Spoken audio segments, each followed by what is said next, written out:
السلام عليكم ورحمة الله وبركاته. السلام عليكم ورحمة الله وبركاته. إن الحمد لله الأكرم الذي خلق الإنسان وكرم وعلمه من البيان ما لم يعلم، فسبحان الذي لا يحصى امتنانه باللسان ولا بالقلم. نشهد أن لا إله إلا الله وحده لا شريك له، ونشهد أن سيدنا وحبيبنا ومولانا محمدا عبده ورسوله الذي أرسله بالحق بشيرا ونذيرا وداعيا إلى الله بإذنه وسراجا وقمرا منيرا. فقد قال الله تعالى في كلامه المجيد وفرقانه الحميد: أعوذ بالله من الشيطان الرجيم. بسم الله الرحمن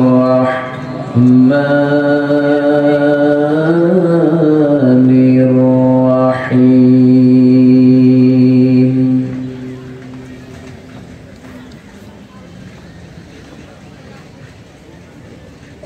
يا أيها الناس اتقوا ربكم واخشوا يوما لا يجزي والد عن ولده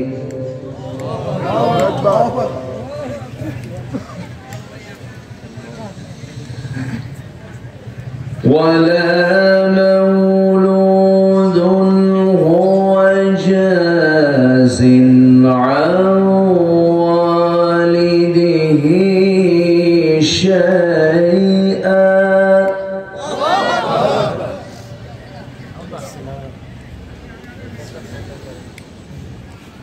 إن وعد الله حق فلا تغرنكم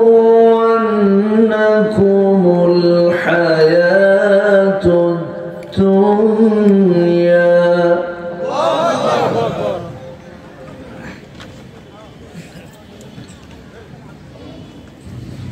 ولا يغرنكم بالله الغرور.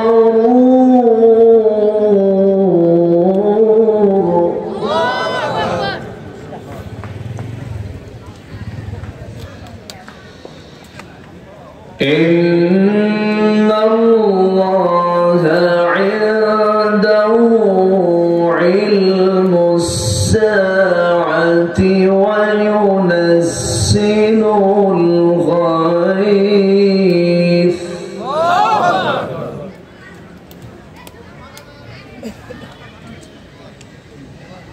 ويعلم ما في الأرحام وما تدري نفس ماذا تكسب غدا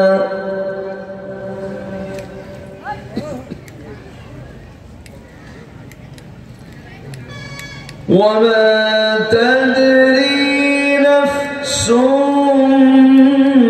بأي أرض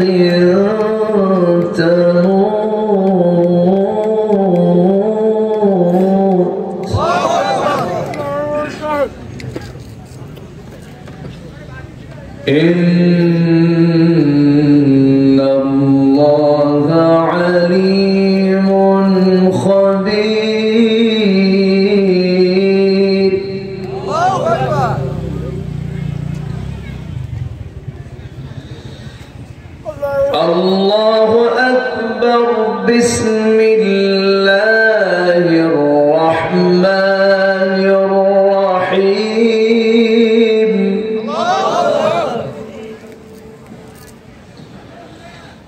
إن الله وملائكته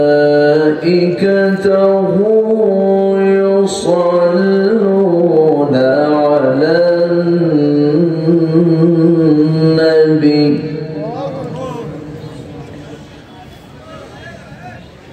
يا أيها الذين آمنوا صلوا عليه وسلموا تسليما اللهم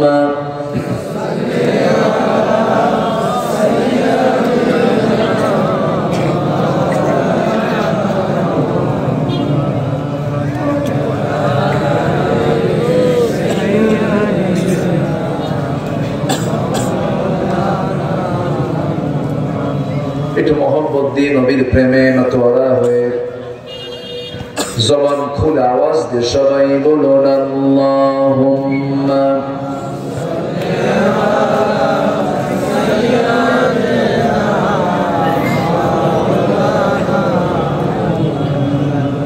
ওয়া আলা আলিহি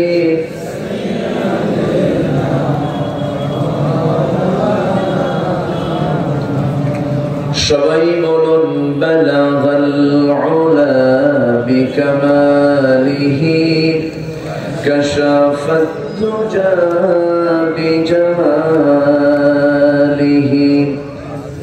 হাসনাত জামিউ খিসালিহি সাল্লু আরবের বুকে মক্কার পরে যেথায় মা আমিনার ঘর খোদার রহমতে কৌসার হয়ে ঝরছে বারংবার বালাগাল উলা বিকামালিহি কাশাফাত দুজা বিজামালিহি حسنت جميع خصاله سلوا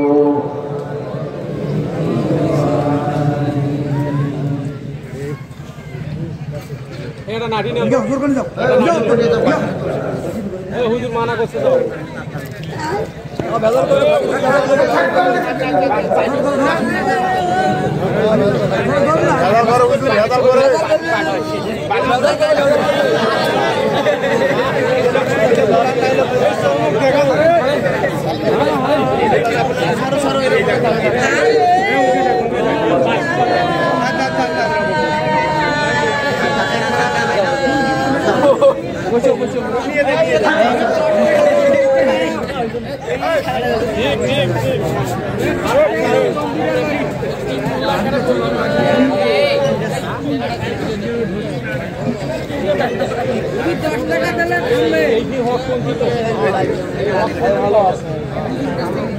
হকপন্থী পাগল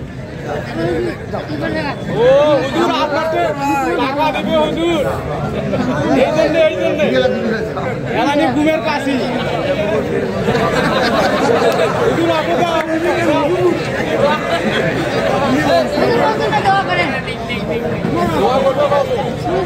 টাকাও নিব তোমাও নিব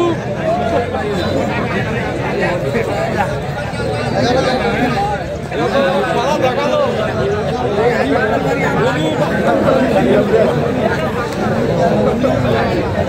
আসুন তোমার পাশে হুজুর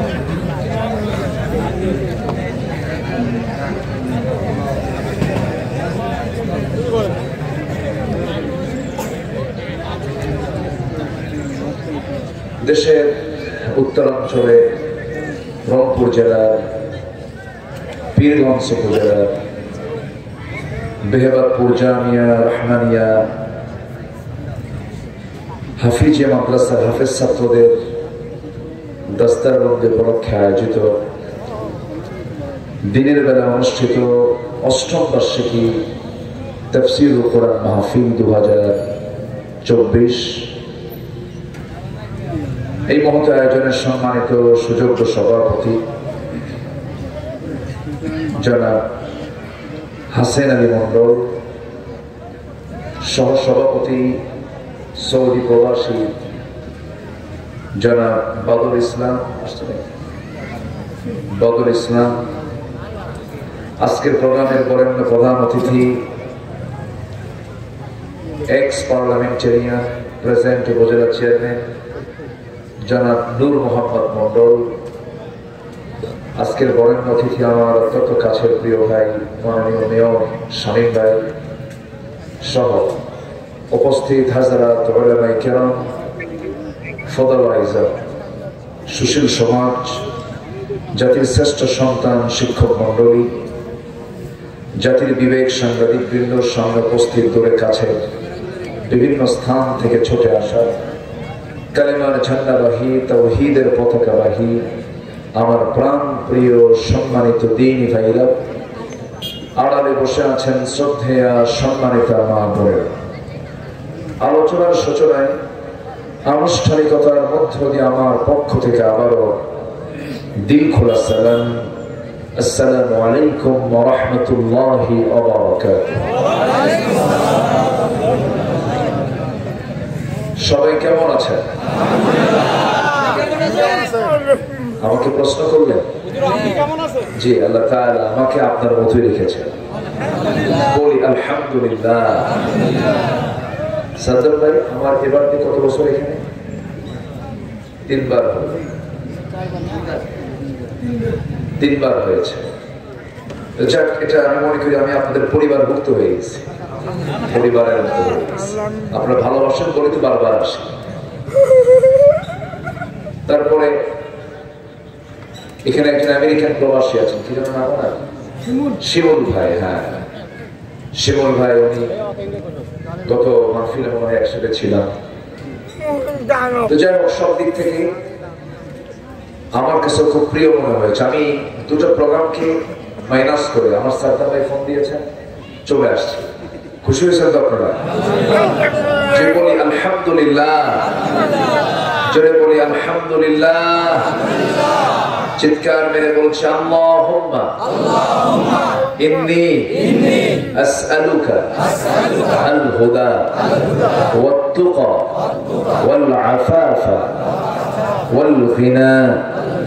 সবাই বলি আল্লাহুম্মা লাকা আসলামতু ওয়া বিকা আমানতু ওয়া আলাইকা তাওয়াক্কালতু ওয়া ইলাইকা আনাবতু ওয়া বিকা খাসামতু।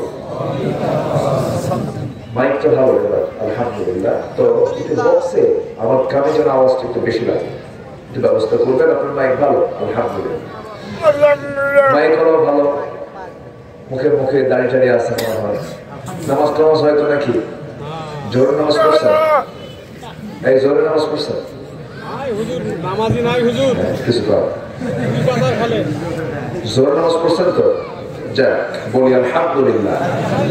সবচেয়ে বেশি ওয়াজ শোনে কে? এই জন্য একটু স্পেশালি ওয়াজ করলাম। সম্মানিত ভাইরা, আসুন আমি সেখান থেকেই কথা বলবো যেখান থেকে আমি আমার অভ্যাস সমাজে এই তেলাওয়াত দিয়ে শুরু করেছি।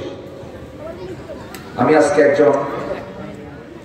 একটা ব্যক্তির নামে সূরা, যিনি নবী ছিলেন না, যিনি কালো ছিলেন, খাটো ছিলেন, সমাজের পরিচিতি ছিল না এবং দেখতে সুন্দরও ছিলেন এবং কোন রাজ পরিবারের সদস্য ছিলেন না। সিম্পল একজন শ্রমিক পর্যায়ের মানুষ, খেটে খাওয়া মানুষ।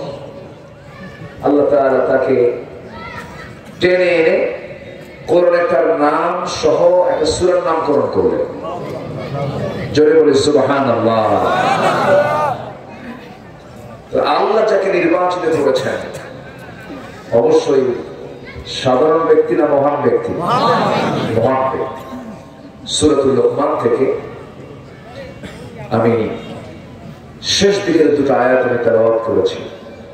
এই দুটো আয়াতকে সামনে রেখে আমি কিছু কথা বলতে চাচ্ছি। ওমা তাওফীকি ইল্লা বিল্লাহ। যারা আমার আলোচনা নিয়মিত শোনেন, এই মাহফিল অঙ্গনে তো প্রায় 25-26 বছর হয়ে গেল। যারা আমার আলোচনাগুলো শোনেন, আমি চেষ্টা করি ভাইরাল না, লোককীর্ত না, আমি জাস্ট কোরআন এবং হাদিসকে সামনে রেখেই কিছু কথা বলার চেষ্টা করি। যারা আমার রেগুলার, যারা আমার আলোচনা শোনেন, তারা হয়তো একটু হলেও আশ করতে পারে। তো আমি দুটো আয়াত আমি তেলাওয়াত করেছি, দুটো আয়াতকে সামনে রেখেই কথা বলবো আমি। আল্লাহ তাআলা শেষ দুটো আয়াতের যে প্রথম যে আয়াত 33 নম্বর আয়াতে মানুষকে একটা দিনের ভয় করতে বলছে। একটা দিন, যে দিনটা 50,000 বছর পার হবে, সেই দিন আসবে না। এত কঠিন একটা ভয়াবহ সবার সামনে সেই দিন আছে না নাই? সেই দিনের নামটাই বলেন তো? হাসর। বলেন কিসের দিন বলেন তো? হাসর। কিয়ামত তো শুরু হবে। কিয়ামত কি হবে? শুরু হবে। আর সবগুলোকে আল্লাহ তাআলা যে ময়দানে একত্রিত করবেন তার নাম কি? হাসর। আল্লাহ তাআলা সেই দিনটাকে ভয় করতে বলছেন, যেদিন পিতা তার পুত্রের কোনো কাজে আসবে না, সন্তান তার পিতার কোনো উপকারে আসবে না।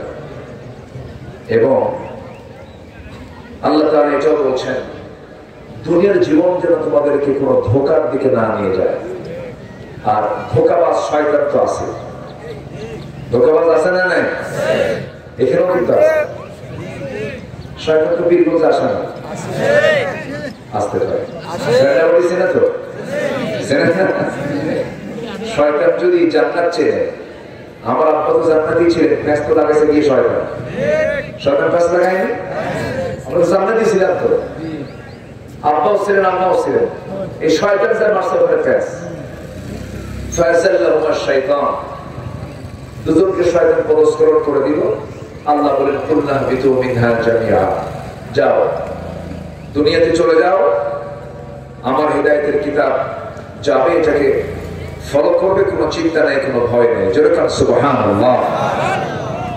তাহলে আল্লাহ রাব্বুল আলামিন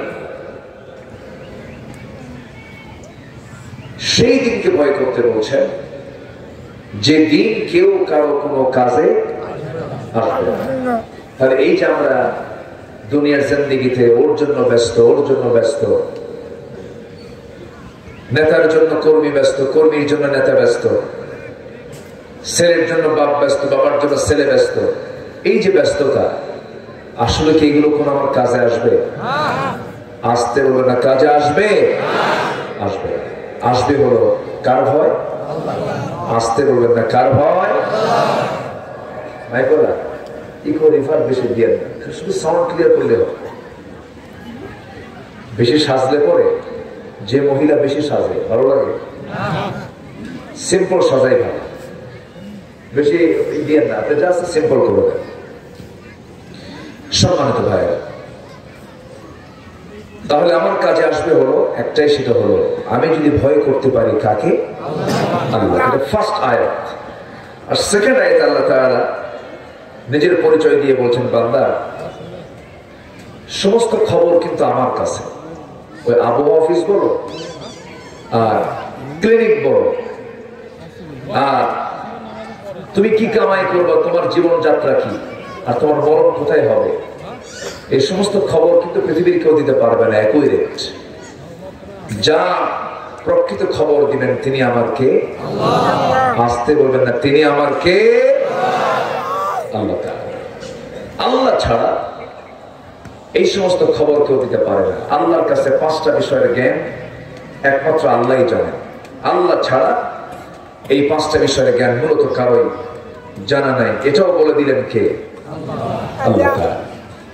সম্মানিত হাজির, এই হচ্ছে আলোচনার আয়াতের সারসংক্ষেপ। এখন ধীরে ধীরে আমরা ব্যাখ্যার দিকে চলে যাচ্ছি। আমাকে সময় দিচ্ছেন তো? আসরের নামাজ আজান হবে, সমস্যা নাই, কিন্তু এখন দিন ছোট না বড়? যদি একটু লম্বা কথা বলি, আমাকে সময় দেবেন তো ইনশাআল্লাহ? কারো কোনো আপত্তি নাই তো? নামাজটা একটু বিলম্বে পড়বো আমরা। আমাকে রেখে কেউ যাবেন না তো? আল্লাহ কবুল করুন, জোরে বলি আল্লাহুম্মা আমিন। আমি তো প্রথমে হতাশ হয়েছিলাম যে লোকজন কোথায়, কিন্তু আপনারা যেই রকম সালাত তা তো বুঝে নেই, সময় মতো হাজির হয়ে যাবে। মানে ওই যে জুমার দিন আজান দেয় 12টায়, মুসল্লি হাজির হয় 1টা 29 মিনিট 29 সেকেন্ডে। ঠিক করে হলো? ঠিক তো হয়নি ওটা। আজানের আগে যেতে হবে,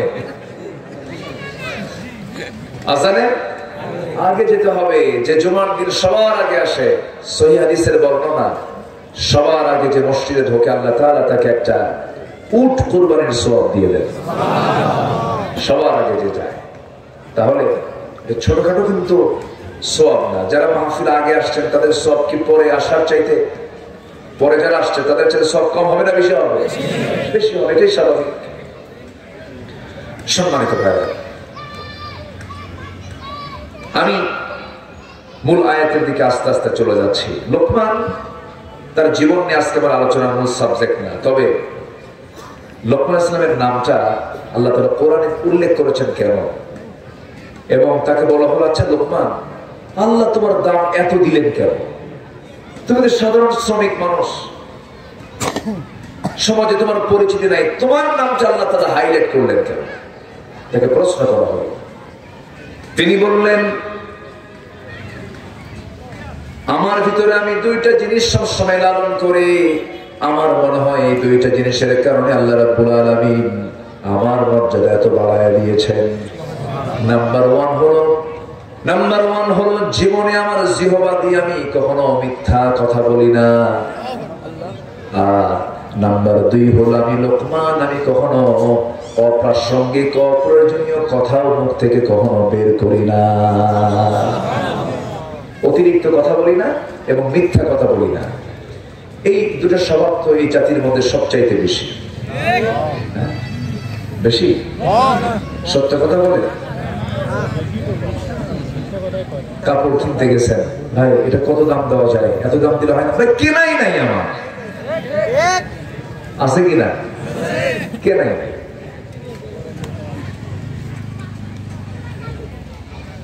আবু হানিফা রাহমাতুল্লাহ আলাইহি ইমামদের তিনি ইমাম ছিলেন, বড় তার কাপড়ের ব্যবসা ছিল। তিনি কাপড়ের দোকানে বসে আছেন, কাপড়ের একটা গাঁটটি, সেই গাঁটটির মধ্যে সেই কাপড়টা ছেঁড়া একটা অংশ আছে। তিনি বললেন, শোনো আমার কর্মচারীরা, আমি যখন বাইরে চলে যাব হয়তো তোমরা ভুলে যাবে অন্যান্য কাপড়ের যে দাম, এই দামটা এটা যখন বিক্রি করতে যাবে, এটার ত্রুটির দিকটা, এটা যে ত্রুটিপূর্ণ কাপড়, এটা যে একটু নষ্ট কাপড়, এটা উল্লেখ করে বিক্রি করবা, প্রয়োজনে কম দামে বিক্রি করে দিবা। এই কথা বলে দিয়েছেন, কিন্তু পরক্ষণে দেখা গেল কর্মচারীরা বলতে ভুলে গেছে ওই ত্রুটিপূর্ণ কাপড়ের গাঁটটিও একই মূল্যে বিক্রি করে দিয়েছে। পরে এসে প্রশ্ন করলেন, শোনো, আমি যে তোমাদেরকে বলছিলাম ওই কাপড়ের গাঁটটিটা আলাদা করে কম মূল্যে জেনে শুনে ত্রুটি তোমরা উল্লেখ করে বিক্রি করবা, জানায়া বিক্রি করবা, বিক্রি করছো নাকি? না, আমরা সবগুলোর সঙ্গে এটা বিক্রি করেছি, এর ত্রুটির দিকটা আমরা প্রকাশ করি নাই। আবু হানিফা রাহমাতুল্লাহ সঙ্গে সঙ্গে বললেন, শোনো, আল্লাহর কসম করে বলি, আমার সমস্ত ইনকামের ভিতরে চুল পরিমাণ কোন হারাম আমার জানা মতে আমি কখনো ঢুকাই না। আমি চাই না এমনটা হয়ে যাক। এই জন্য আমার ব্যবসাকে আমি স্বচ্ছ রাখার জন্য এই দোকানে যত কাপড় চোপড় আছে সব আমি আল্লাহর পথে আমি দান করে দিলাম। সুবহানাল্লাহ। আমি এখান থেকে কোনো কিছু নেবই না, কোনো কিছু নেবই না। তাদের কি ফিকির ছিল? আজকে চুরি করা একটা যোগ্যতা হয়ে গেছে। চুরি করতে পারলে বড় যোগ্যতা সম্পন্ন ব্যক্তি, ফাঁকি দিতে পারলে বড় যোগ্যতা সম্পন্ন ব্যক্তি, 2 নাম্বারই করতে পারলে বড় যোগ্যতা সম্পন্ন ব্যক্তি। আমাদের দেশের সাধারণ চোর বেশি না বড় বড় চোর বেশি? ইসলাম কি জুতা চোরের শাস্তি দেয় না কলম চোরের শাস্তি দেয়? জুতা চোরের জুতার দাম আর কত?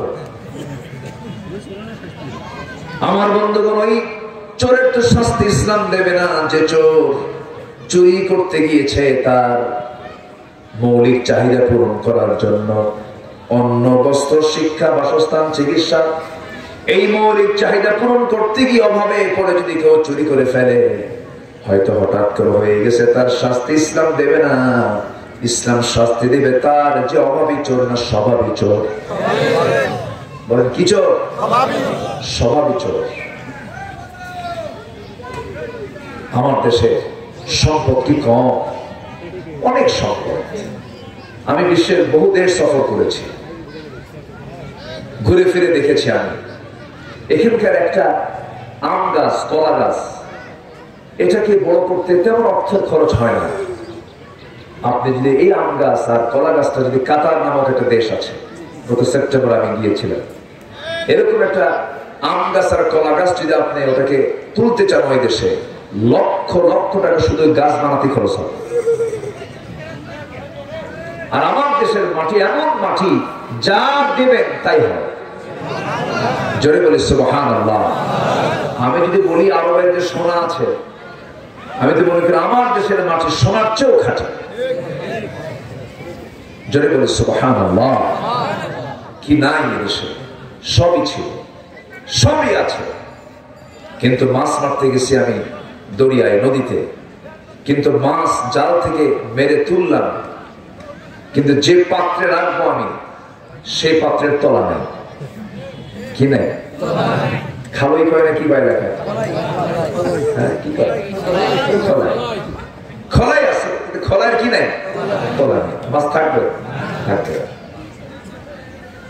আমার দেশ এখন হয়ে গেছে হলো তলা ছাড়া খালো, যা আসে সব চলে যায়।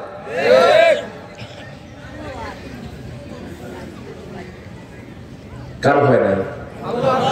আসতে হবে না, কার ভয় নাই? আল্লাহ। মানুষ এইরকম মিশা কথা কয়,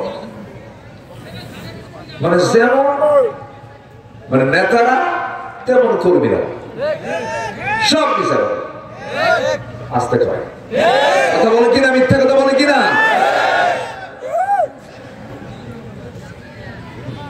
সম্মানিত বন্ধুরা,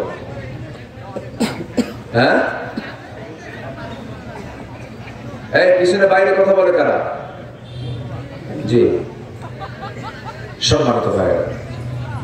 তাহলে আল্লাহর ভয় যদি কোনো বান্দার মধ্যে থাকে, সে কি মিথ্যা কথা বলতে পারবে? সাইয়েদনা লোকমানের গুণ ছিল কয়টা? ওনার মর্যাদা বেড়ে চলে বলেছেন কয়টা কয়টা গুণ? সত্য কথা বলা আর অপ্রয়োজনীয় কোনো কথা না বলা। এখন কথা বলার দিক থেকে মেয়েরা বেশি ফাস্ট না পুরুষরা বেশি ফাস্ট? এখন আমার দেশ চলে কি সিনিয়র দিয়ে না জুনিয়র দিয়া? আচ্ছা, পুরুষ সিনিয়র না নারী সিনিয়র? ভালো করে বলবেন। সিনিয়র কারা? আদম বড় না হাওয়া বড়? আল্লাহকে বানাইছে কারে? কর আদম। তাহলে বড় কে হয়? আদম। তাহলে আদম যদি সিনিয়র হয়, জুনিয়র কে? হাওয়া। তাহলে নারী হলো জুনিয়র আর আদম হলো পুরুষ হলো সিনিয়র। তাহলে এখন দেশ চলছে জুনিয়র দিয়ে না সিনিয়র দিয়ে? আলহামদুলিল্লাহ। খবর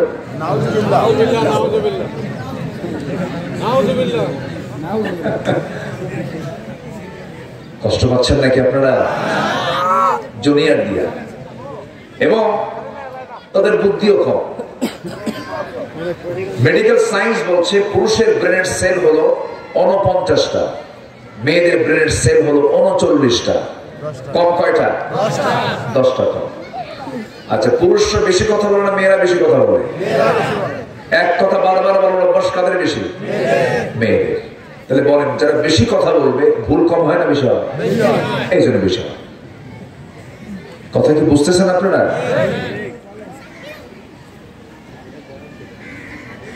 গীবত শেখায়তের দিক থেকে পুরুষ বেশি ফাস্ট না মহিলা বেশি ফাস্ট?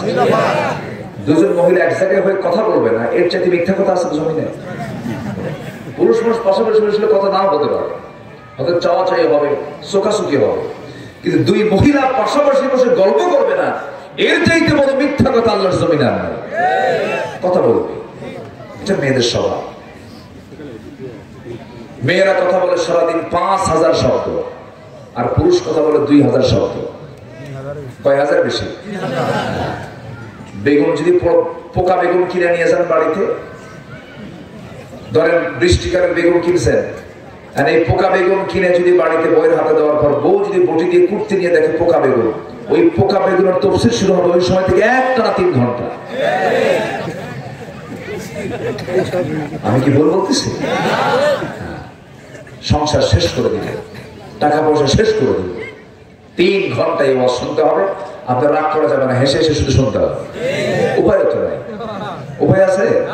কোন উপায় নেই। আল্লাহ তাআলা নারীকে বেশি কথা বলার যোগ্যতা দিয়েছেন কেন জানেন? আরেকটা কারণ আছে। বাচ্চা লালন পালন করে কে? মা না বাবা? আচ্ছা, বাচ্চাদের সঙ্গে কথা বলতে হয় 1 বার না 1000 বার? আপনি কি বলবেন? মা বারবার বলে বাবা থাম, বাবা থাম, এ করে নিলাম, আদর করলাম, কত কি করলাম, একদম আদর করে করে বারবার ধৈর্য ধরে, দিনে রাতে 24 ঘন্টা। আর এই বাচ্চা যদি আপনার কোলে তুলে দিয়ে বলা হয় তুই দেখ, আপনি বলবেন একবার থামো বাবা, থামো বাবা, থামো, থাম। কথা বোঝেন? এর মানে কি? বাচ্চাকে হাতে আসে না ঠেকনা খাইছে, শেষ। এই জন্য আল্লাহ মেয়েদেরকে দিয়েছেন যে ডিপার্টমেন্ট দেখার জন্য, সেই ডিপার্টমেন্ট দেখেন। ওই ডিপার্টমেন্টে আপনারা মানানসই, অন্য ডিপার্টমেন্টে মানানসই নয়, ওইদিকে দেখেন। সম্মানিত ভাইয়েরা, একজন নবী নেতৃত্বের জন্য যদি নারী যদি সিলেকশন হতো, একজন নবী হলে আল্লাহ তাআলা একটা নবীকে নারী করে পাঠাতেন। ইমামের মুসল্লায় দাঁড়ানোর কোন অধিকার আছে মেয়েদের? পারবে তারা? তারা তো মাসে এমনি পারে না কয়েকদিন নামাজ পড়তে। কি কথা বোঝেন নাই? এগুলো কথা কি জানার দরকার আছে না? নাই। আমি নারীকে খাটো করছি না, নারীর দাম অনেক। ভুল বুঝবেন না যে হুজুর এত খেপলো কেন, আমি মার উপরে খেপলো কেন? মার দাম তো আছে, মার দাম মায়ের কাছে। তার ডিপার্টমেন্ট নিয়ে তিনি থাকবেন, তার ডিপার্টমেন্ট থেকে অন্য ডিপার্টমেন্টে গেলেই সমস্যা, কিনা? জুনিয়র যদি সিনিয়রকে হুকুম দেয়, জুনিয়র সিনিয়রকে হুকুম দিলে কি সহ্য হবে? সহ্য হবে? যে বাড়ির মুরব্বী বউ আর স্বামী চুপ করে থাকে, খুব শান্তি না? ওম শান্তি, ওম শান্তি, শান্তি। আমার ভাইয়েরা, বহু কথা আছে, সময় তো পেয়েছে, একটা মাহফিলে 2-3 দিনে একটা আলোচনা করতে পারলে খুব ভালো হয়। থাকবো এত সুন্দর মানুষ আপনারা, বলি আলহামদুলিল্লাহ। একটা লোক যাবে না। আমি সবাইকে নিয়ে একসঙ্গে দোয়া, ঠিক আছে না? কেউ কি দোয়ার আগে যাবেন? দোয়ার আগে কেউ যাবেন? আব্বা বসো, আব্বা বসো। হ্যাঁ, দোয়া করবো বাবা, আব্বা বসো। হ্যাঁ, দেখে যাক, বসে আব্বা, কথা বলা যাবে না। আল্লাহ তুমি তাকে সুস্থ করে দাও। কত বিকলাঙ্গ প্রতিবন্ধী আছে, এরা আমাদের চাইতে অনেক ভালো, জানেন? ওরা আমাদের চাইতে আগে জান্নাতে চলে যাবে। কারণ পাগল তো, পাগলের কোনো বিচার আছে? বুদ্ধি আছে, হিসাব আছে। আর বুদ্ধি নাই, হিসাব নাই। তাহলে ওরা কি আমাদের চাইতে কি লসে আছে না লাভে আছে? লাভে আছে। কখনো বাপ মা যারা, বিশেষ করে এই সমস্ত সন্তানের যারা বাপ মা, আমি তাদেরকে বলবো, কখনো একটা বারের জন্য মন খারাপ করবেন না, কখনো। এটা আপনার জন্য নিয়ামত। আপনাকে ওই সন্তান জান্নাতে নিয়ে যাবে বলে আল্লাহ আপনি কই সন্তান দিয়েছেন। মন খারাপ করবেন না। বুদ্ধি বেশি হলে শয়তান বেশি ধরে। কি শয়তানের বুদ্ধি কম? আস্তে শয়তানের বুদ্ধি কম না বেশি? হ্যাঁ, আল্লাহরে বুঝায় না, আদমরে বানাও মাটি দিয়ে আর আমার বানাচ্ছে আগুন দিয়ে, আমি সেজদা দেবো না। কি বুদ্ধি কম? বুদ্ধি বেশি হয়েছে দেখে তাই প্রশ্ন করছে। আল্লাহকে তুই আমার যুক্তি দেখাস। এই জন্য কখনো যাকে ভোলা যাবে না তিনি আমার কে? আল্লাহ তাআলা বলছেন তুমি আমাকে ভয় করো। ইয়া আইয়ুহান নাস, এক নম্বর হুকুম হচ্ছে তুমি আমাকে ভয় করো। কি ভয়? বাঘের ভয়? এই ভয় কি সেই ভয়? বাঘকে কেন ভয় পাই? সে আমাকে খেয়ে ফেলবে। সাপকে কেন ভয় পাই? আমাকে সবল দেবে, বিষ ঢুকায় দেবে আমার দেহে, রক্তে, আমি মারা যাবো। এই জন্য সাপকে ভয় পাই, বাঘকে ভয় পাই। আল্লাহর ভয় কি সেই ভয়? এই ভয় মানে হচ্ছে আল্লাহকে ভালোবাসতে হবে, আল্লাহকে ভালোবাসতে হবে, আল্লাহকে কাছে টানতে হবে, আল্লাহকে মহব্বত করতে হবে।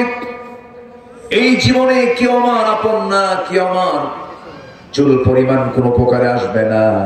আল্লাহ রাব্বুল আলামিন এখানে বলছেন তোমরা আল্লাহকে ভয় করো, মুত্তাকি হয়ে যাও।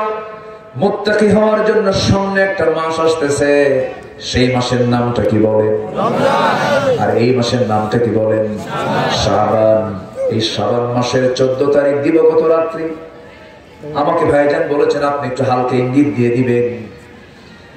14 তারিখ দিবগত লাইলাতুম মিন নিসফি শাবান। হাদিসের পরিভাষা এটা। এই রাতের ব্যাপারে বেশি বাড়াবাড়িও করা যাবে না, আবার বেশি ছাড়াছাড়িও করা যাবে না। যারা বলবেন এটা একমাত্র কপাল খোলার রাত, এটা ভুল কথা। তবে হ্যাঁ, এটা একটা ইবাদতের রাত। আমার নবীজি সেই রাত্রে তিনি নামাজ পড়েছেন, চোখের পানি ফেলে ফেলে কেঁদেছেন। লাইলাতুন নিসফি শাবানে আমার দেশে কিছু কুসংস্কার প্রচলিত আছে, ওই দিন যদি কেউ ভালো না খায় সারা বছর সে ভালো খাবে না। দেখছেন, এটা বদ কুসংস্কার আছে। এই জন্য সেদিন হালুয়া বানায়, রুটি বানায়, সব কিছু করে, ওই দিন বেশি করে খায়। মানে কি সারা বছর ভালো জন্য খায়। সম্পূর্ণ ভ্রান্ত চিন্তা এটা। ভাগ্যের রাত যদি বলতে হয়, সে ভাগ্যের রাত বলতে বুঝে কাদার, যেটা রমজান মাসের মধ্যে আছে। আল্লাহ রাব্বুল আলামিন বলেছেন লাইলাতুল কদরি খায়রুম মিন আলফি শাহর।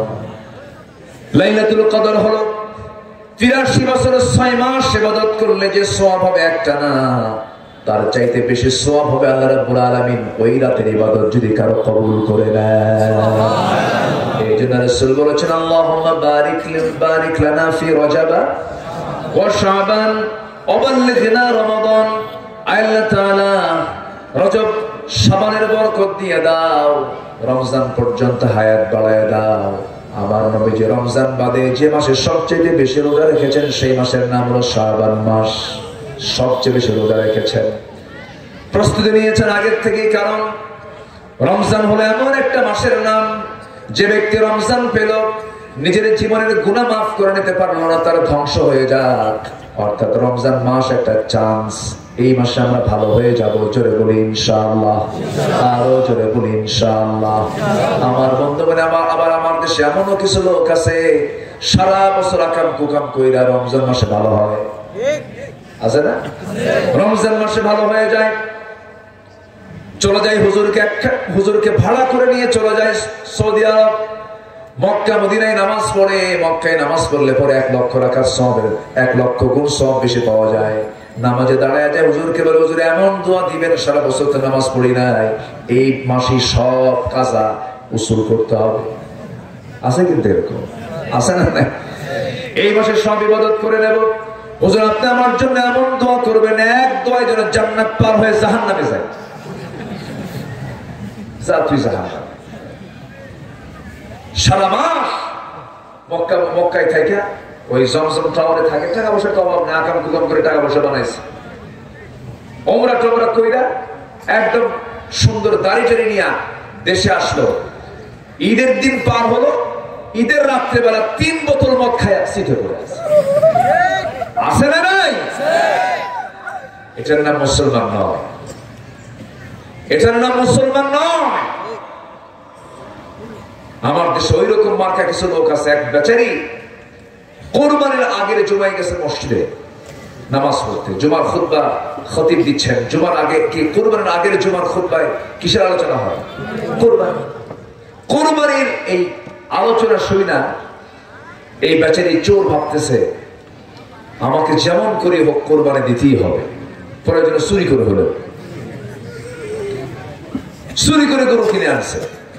ফজরের সময় মসজিদের সামনে দিয়ে যায়, ইমাম ওযু বানাবেন, বাইরে বের হয়ে দেখেন এক লোকের হাতে গরু।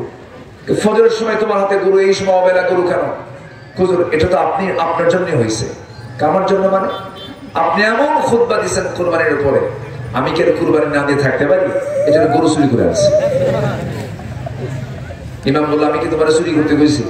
চুরি করে কোরবানি জবাব দিলে জবাব হবে, কোরবানি হবে? হুজুর আমি তা জানি আপনি এমন জাতীয় কথা বলবেন, কিন্তু আপনি যে বললেন প্রত্যেক পশমে পশমে একটা করে নাকি, এই পশুর গায়ে কি একটা দুটো পশম? এতগুলো সোয়াব, আর চুরি করার মাত্র একটা গুনাহ, আর এতগুলো সোয়াব। আপনি একটু ওজন করেন, হুজুরে বুঝাচ্ছে সোয়াব ওজন করে দেখেন। অন্তত যদি সোয়াব নাও হয়, প্লাস মাইনাসে মাইনাস, মাঝখান দিয়ে আমার গোস্ত খাওয়া তো বোনাস। কিছু সুদ খায়, আবার নামাজ পড়ে, আবার জেনার কারবার করে, আবার চোখের পানি ফেলে তওবা করে কান্দে। এরকম পাবলিক কিছু আছে না নাই? আসতে বলবেন না, আছে না নাই? এগুলো ইমানদার না, এগুলো মুনাফিক। এগুলো কি বলেন? মুনাফিক। আমার ভাইয়েরা একটু কান লাগাবেন, মনোযোগ দিয়ে শুনবেন। আজকের মাহফিলে দেখলাম দিনাজপুর থেকে কিছু লোক আসছে, মিঠাপুকুর থেকে অনেক দূর থেকে লোকগুলো আসছে। আমার বন্ধুগণ, এই যে মাহফিল আমরা এসেছি, ওয়াজগুলো শুনতেছি, মূল লক্ষ্য হলো জীবনে আমল করার দরকার আছে না নাই? আমলটা করতে হবে। দিন শেষে কিন্তু বন্ধু আমার কেউ না, আল্লাহ বলছেন তুমি সেই আল্লাহকে ভয় করো যে আল্লাহ ছাড়া তোমার কোনো বন্ধু থাকবে না।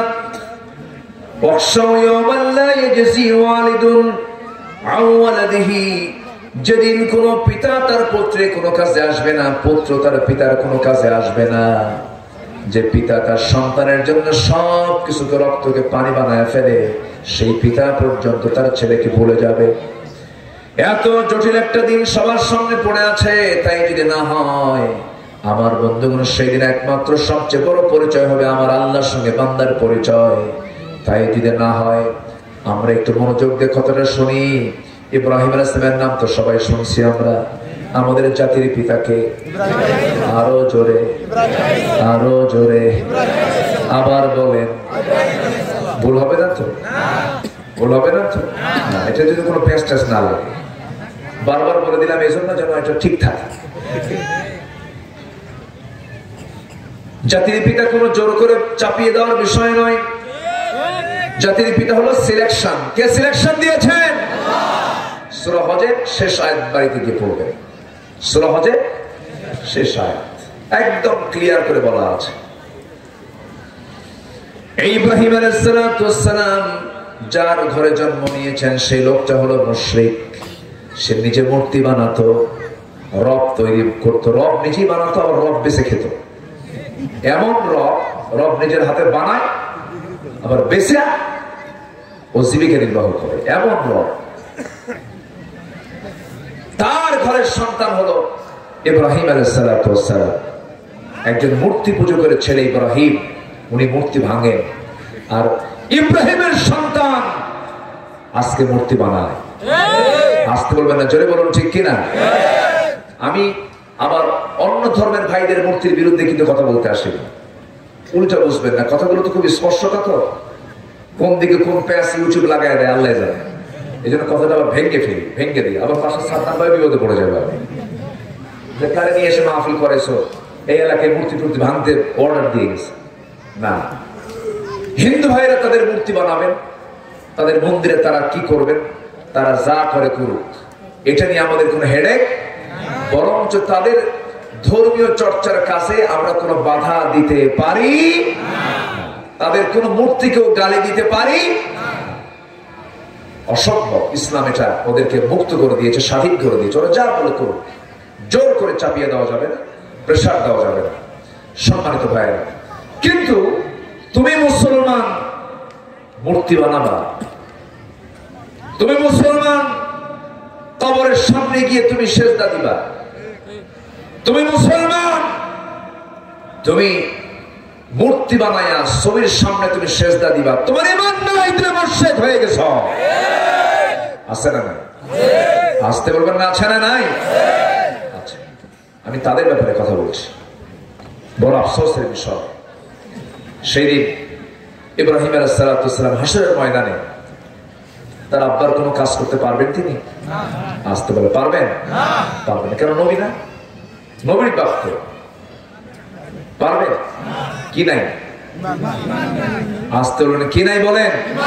ঈমান নাই। তাহলে নবী যদি তার বাপকে যদি না রেহাই করতে পারে, তার বাবার পক্ষে গিয়ে যদি তাকে জান্নাতে না নিতে পারে, এই পৃথিবীতে কে পারবে? কেউ পারবে বলেন? কিন্তু আমার দেশে কিছু দরবারের মুরিদ আছে, ওরা বলে নামাজ কালাম লাগবে না, কিচ্ছু লাগবে না, উজু গোসলও লাগবে না। বাবার মুরিদ হয়েছি তো, বাবার ঠ্যাং ধরে জান্নাত পার হয়ে জাহান্নামে যাবে। আছে না? আসতে বলবেন না, আছে না নাই? বাপ যাবে কিনা তাই তো সন্দেহ। তুমি যে বাবার ডাকো, ওই বাবা কোন দিকে যাবে তাও তো তুমি জানো না। তুমি বাবার উপরে ভরসা করছো কেন? ভরসা করতে হবে কার উপরে? আল্লাহ। আল্লাহ রাব্বুল আলামিন বলেন, বান্দারে সেই দিন আমি তোকে যদি জান্নাত দিয়ে দিই, তোকে আমি যদি জান্নাতের মেহমান বানাই, তোকে আমি নিজের কাছে ডাকবো, কাছে ডেকে তোর হাত আমি জান্নাতের চাবি বুঝাইয়া দেব, কোনো সমস্যা হবে না তোর। ফেরেশতারা তোকে লাল গালিতে সম্বর্ধনা দিয়ে জান্নাত দিয়ে দেবে, এমন সুন্দর জান্নাত যা কোনোদিন তুমি কল্পনাও করতে পারো নাই। জান্নাতের একটা লাঠি রাখার জায়গা হলো গোটা দুনিয়ার মাঝে যা কিছু আছে তার চাইতে বেশি দামি। জোরে কোন সুবহানাল্লাহ। আবার জাহান্নামটা তো ভয়ঙ্কর। জাহান্নামের ভিতরে এত বড় এরিয়া, এই যে সূর্য আমরা দেখতে পাই, এই সূর্য পৃথিবী থেকে 13 লক্ষ গুণ বড়। এরকম সূর্য যদি একটা বার যদি জাহান্নামের মুখে যদি ছেড়ে দেওয়া যায়, নিমিষেই সেই সূর্যটা হেরে যাবে, সূর্য থাকবে না, সূর্য হেরে চলে যাবে, নিঃশেষ হয়ে যাবে। আমার বন্ধুগণ, এত বড় ভয়ঙ্কর জাহান্নামটার সামনে আছে, আবার জান্নাতটা বিশাল বড় কল্পনীয় অকল্পনীয় জান্নাতের সামনে পড়ে আছে। আল্লাহ বলছেন, বান্দারে যেদিন পিতা তার পুত্রের কাছে আসতেছে না, পুত্র তার পিতার কাছে আসতেছে না, মনে কর সেই কঠিন দিনে একমাত্র কাছে আসবে কার সাহায্য? আসতে বলুন না, কার সাহায্য? আল্লাহর সাহায্য। এই জন্য আমার বন্ধুগণ, একমাত্র কেবলমাত্র পৃথিবীতে ভয় যদি করতেই হয়, আমরা ভয় করব কাকে? আসতে বলবেন না, কাকে ভয় করব? আল্লাহকে ভয় করব। আল্লাহকে ভয় করার এক নাম্বার মাধ্যম হলো আযান যখন হয়ে যাবে, কারো কথা নয়, হাইয়া আলাস সালাহ বলা হলো, হাইয়া আলাল ফালাহ বলা হলো, সঙ্গে সঙ্গে সমস্ত কাজ ফেলে বান্দা চলে যাবে কার ডাকে? কাকে সেজদা দেওয়ার জন্য? আল্লাহকে সেজদা দেওয়ার জন্য। আমার বন্ধুগণ, কিন্তু সেই সংস্কৃতি আজকে নাই। আমি যদি এখানে প্রশ্ন করি, আমার দেশে নামাজি বেশি না বেনামাজি বেশি? আপনারা বলেন তো, আপনারা কি বলবেন? নামাজি বেশি না বেনামাজি বেশি? বেনামাজি বেশি। অথচ 18 কোটি মুসলমানের এই দেশ বাংলাদেশ। যদি বলি দাড়িওয়ালা বেশি না দাড়ি ছাড়া বেশি? দাড়ি ছাড়া বেশি। নামাজ নাই, দাড়ি নাই। যদি বলি আমার দেশের মুসলমান গুলো বিড়ি খাওয়া বেশি না বিড়ি ছাড়া বেশি?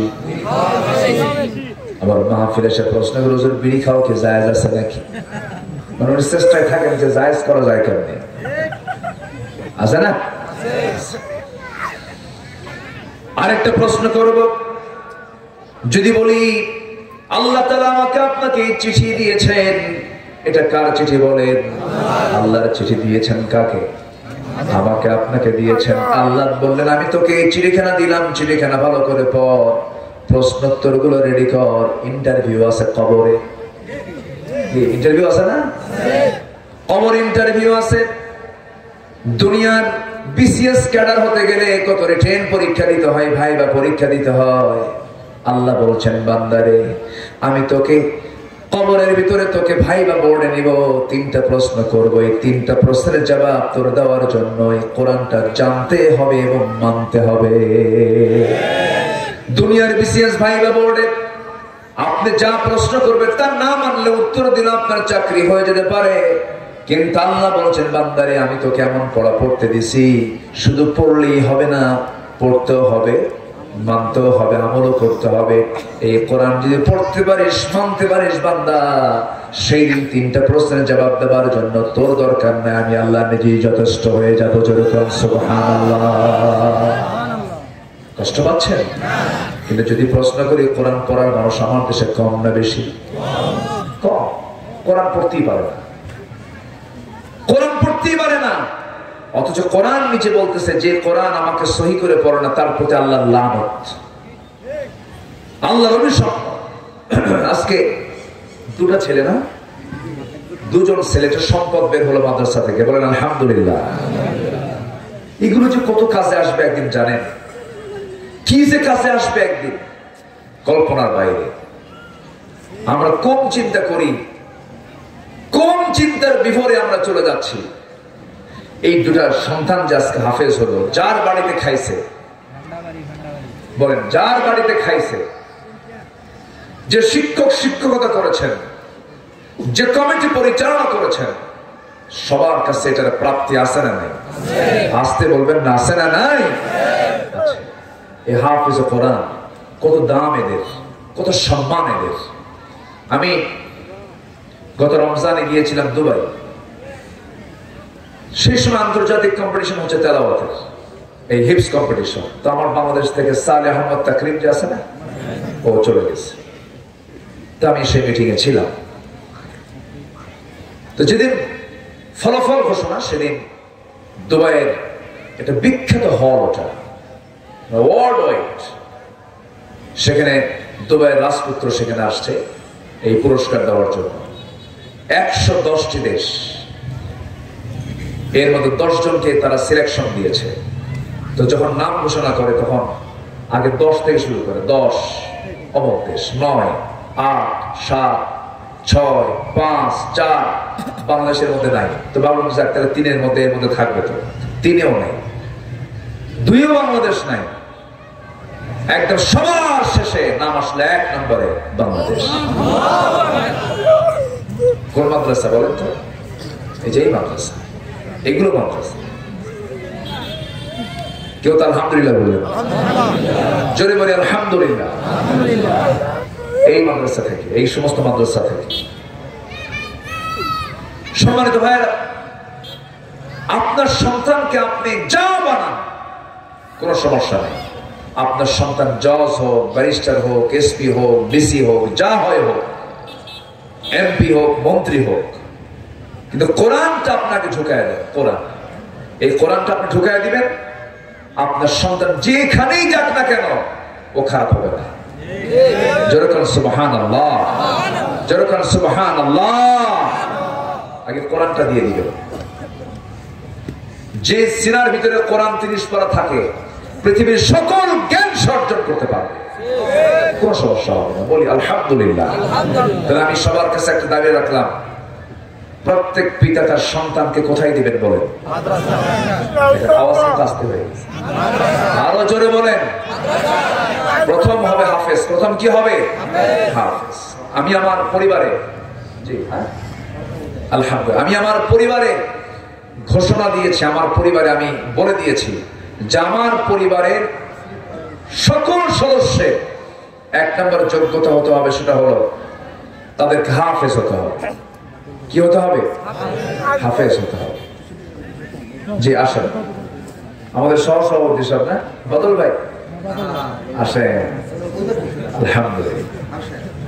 এই ওঠে কে? ওই যে ওঠে কেন? হ্যাঁ, ও আচ্ছা আচ্ছা, বসে বসে। আসেন কাইফুল হাল? আলহামদুলিল্লাহ। এজলিস আরবে থাকে তো এটা আরবি একটু চেষ্টা করতেছি। ভালো আছেন? আলহামদুলিল্লাহ, মাশাআল্লাহ। আমরা অপেক্ষায় ছিলাম যে আমার বাদল ভাই কখন আসবে, কিন্তু বৃষ্টি তো নাই। বৃষ্টি স্যার আমার বাদল ভাই এই থামেন, আগে ভাগে বলে ফেলে, সমস্যা নেই, উনি আছেন। আমরা এই তো একটু সাহস পেলাম। সভাপতি আছে, সহসভাপতি আছে, বলি আলহামদুলিল্লাহ। আমি কোন সূরা থেকে কথা বলছিলাম বলেন তো? কোন সূরা থেকে? সূরা লোকমানের শেষ দুটো আয়াত, শেষ দুটো আয়াত। তাহলে সন্তানকে মাদ্রাসায় দেব তো নাকি? কি করে খাবে? দেখেন অনেকে চিন্তা করে গেছে। হ্যাঁ, আল্লাহ চালাবেন কিনা বলেন? আল্লাহ চালাবেন কিনা বলেন? আল্লাহ শোনেন, 1000 কোটি টাকার মালিক হলে যে আপনি রিজিক পাইলেন তা কিন্তু না। 1000 কোটি টাকার মালিক খাইতে পারে না, আছে না? খাইতে পারে না। আচ্ছা, শহরের লোক বেশি খায় না গ্রামের লোক বেশি খায়? বেশি খায় না। গ্রামের লোক কি প্লেট নিয়ে বসে? ফাঁকি প্লেট, ফাঁকি ফ্ল্যাট, মানে ওর ই নাই, গর্ত নেই, এখন ফাঁকিবাজি প্লেট, দেখেন না? ওগুলো প্লেট দেখায় বসাবে? গ্রামের লোক কি নিয়ে বসে? গামলা নিয়ে বসে। এত বড় 1 কেজি চাউল খায়, 1 কেজি ভাত খায়। খাইছো কেমন? খা আরো 1 কেজি হলে ভালো। গ্রামের লোক। আর শহরের 1000 কোটি টাকার মালিক, উনি সকালবেলা নাস্তা করেন। কি করেন? নাস্তা। একটা 4-5টা রুটির সামনে একটা রুটি নেয়, আর পিএস কে বলে চার্ট বের করতো, ডাক্তার কি কইছে দেখতো। ডাক্তার বলে দিচ্ছে একটার বেশি 2টা খাইলে ইনসুলিন খাওয়া যাবে না। আঙ্গুরের ঝোপা, 1 কেজি আঙ্গুরের ঝোপার সামনে একদম পাত্র ভরা। ডাক্তার বলে দিছে সর্বোচ্চ আঙ্গুর খেতে পারবে 1.5টা, একটা আর আরেকটা কি অর্ধেক, বেশি খাইলেই ইনসুলিন। ওই 1000 কোটি টাকার মালিক আঙ্গুর খায়, 1.5টা খায়, আখের ছায়া থাকে। কি কথা কি বুঝতেছেন আপনি? ও কি ফকির না? আসতে পারে ফকির না? আছে, কিন্তু খাওয়ার কোনো কায়দা। আর গ্রামের মানুষ টাকা নাই, পয়সা নাই, আল্লাহ ধনীদেরকে শুধু টাকা দেখতে দিছে, তুই শুধু টাকা দেখবি, আর গরিবদেরকে আল্লাহ শুধু খাইতে দিতে, তুই শুধু খাবি। সুবহানাল্লাহ।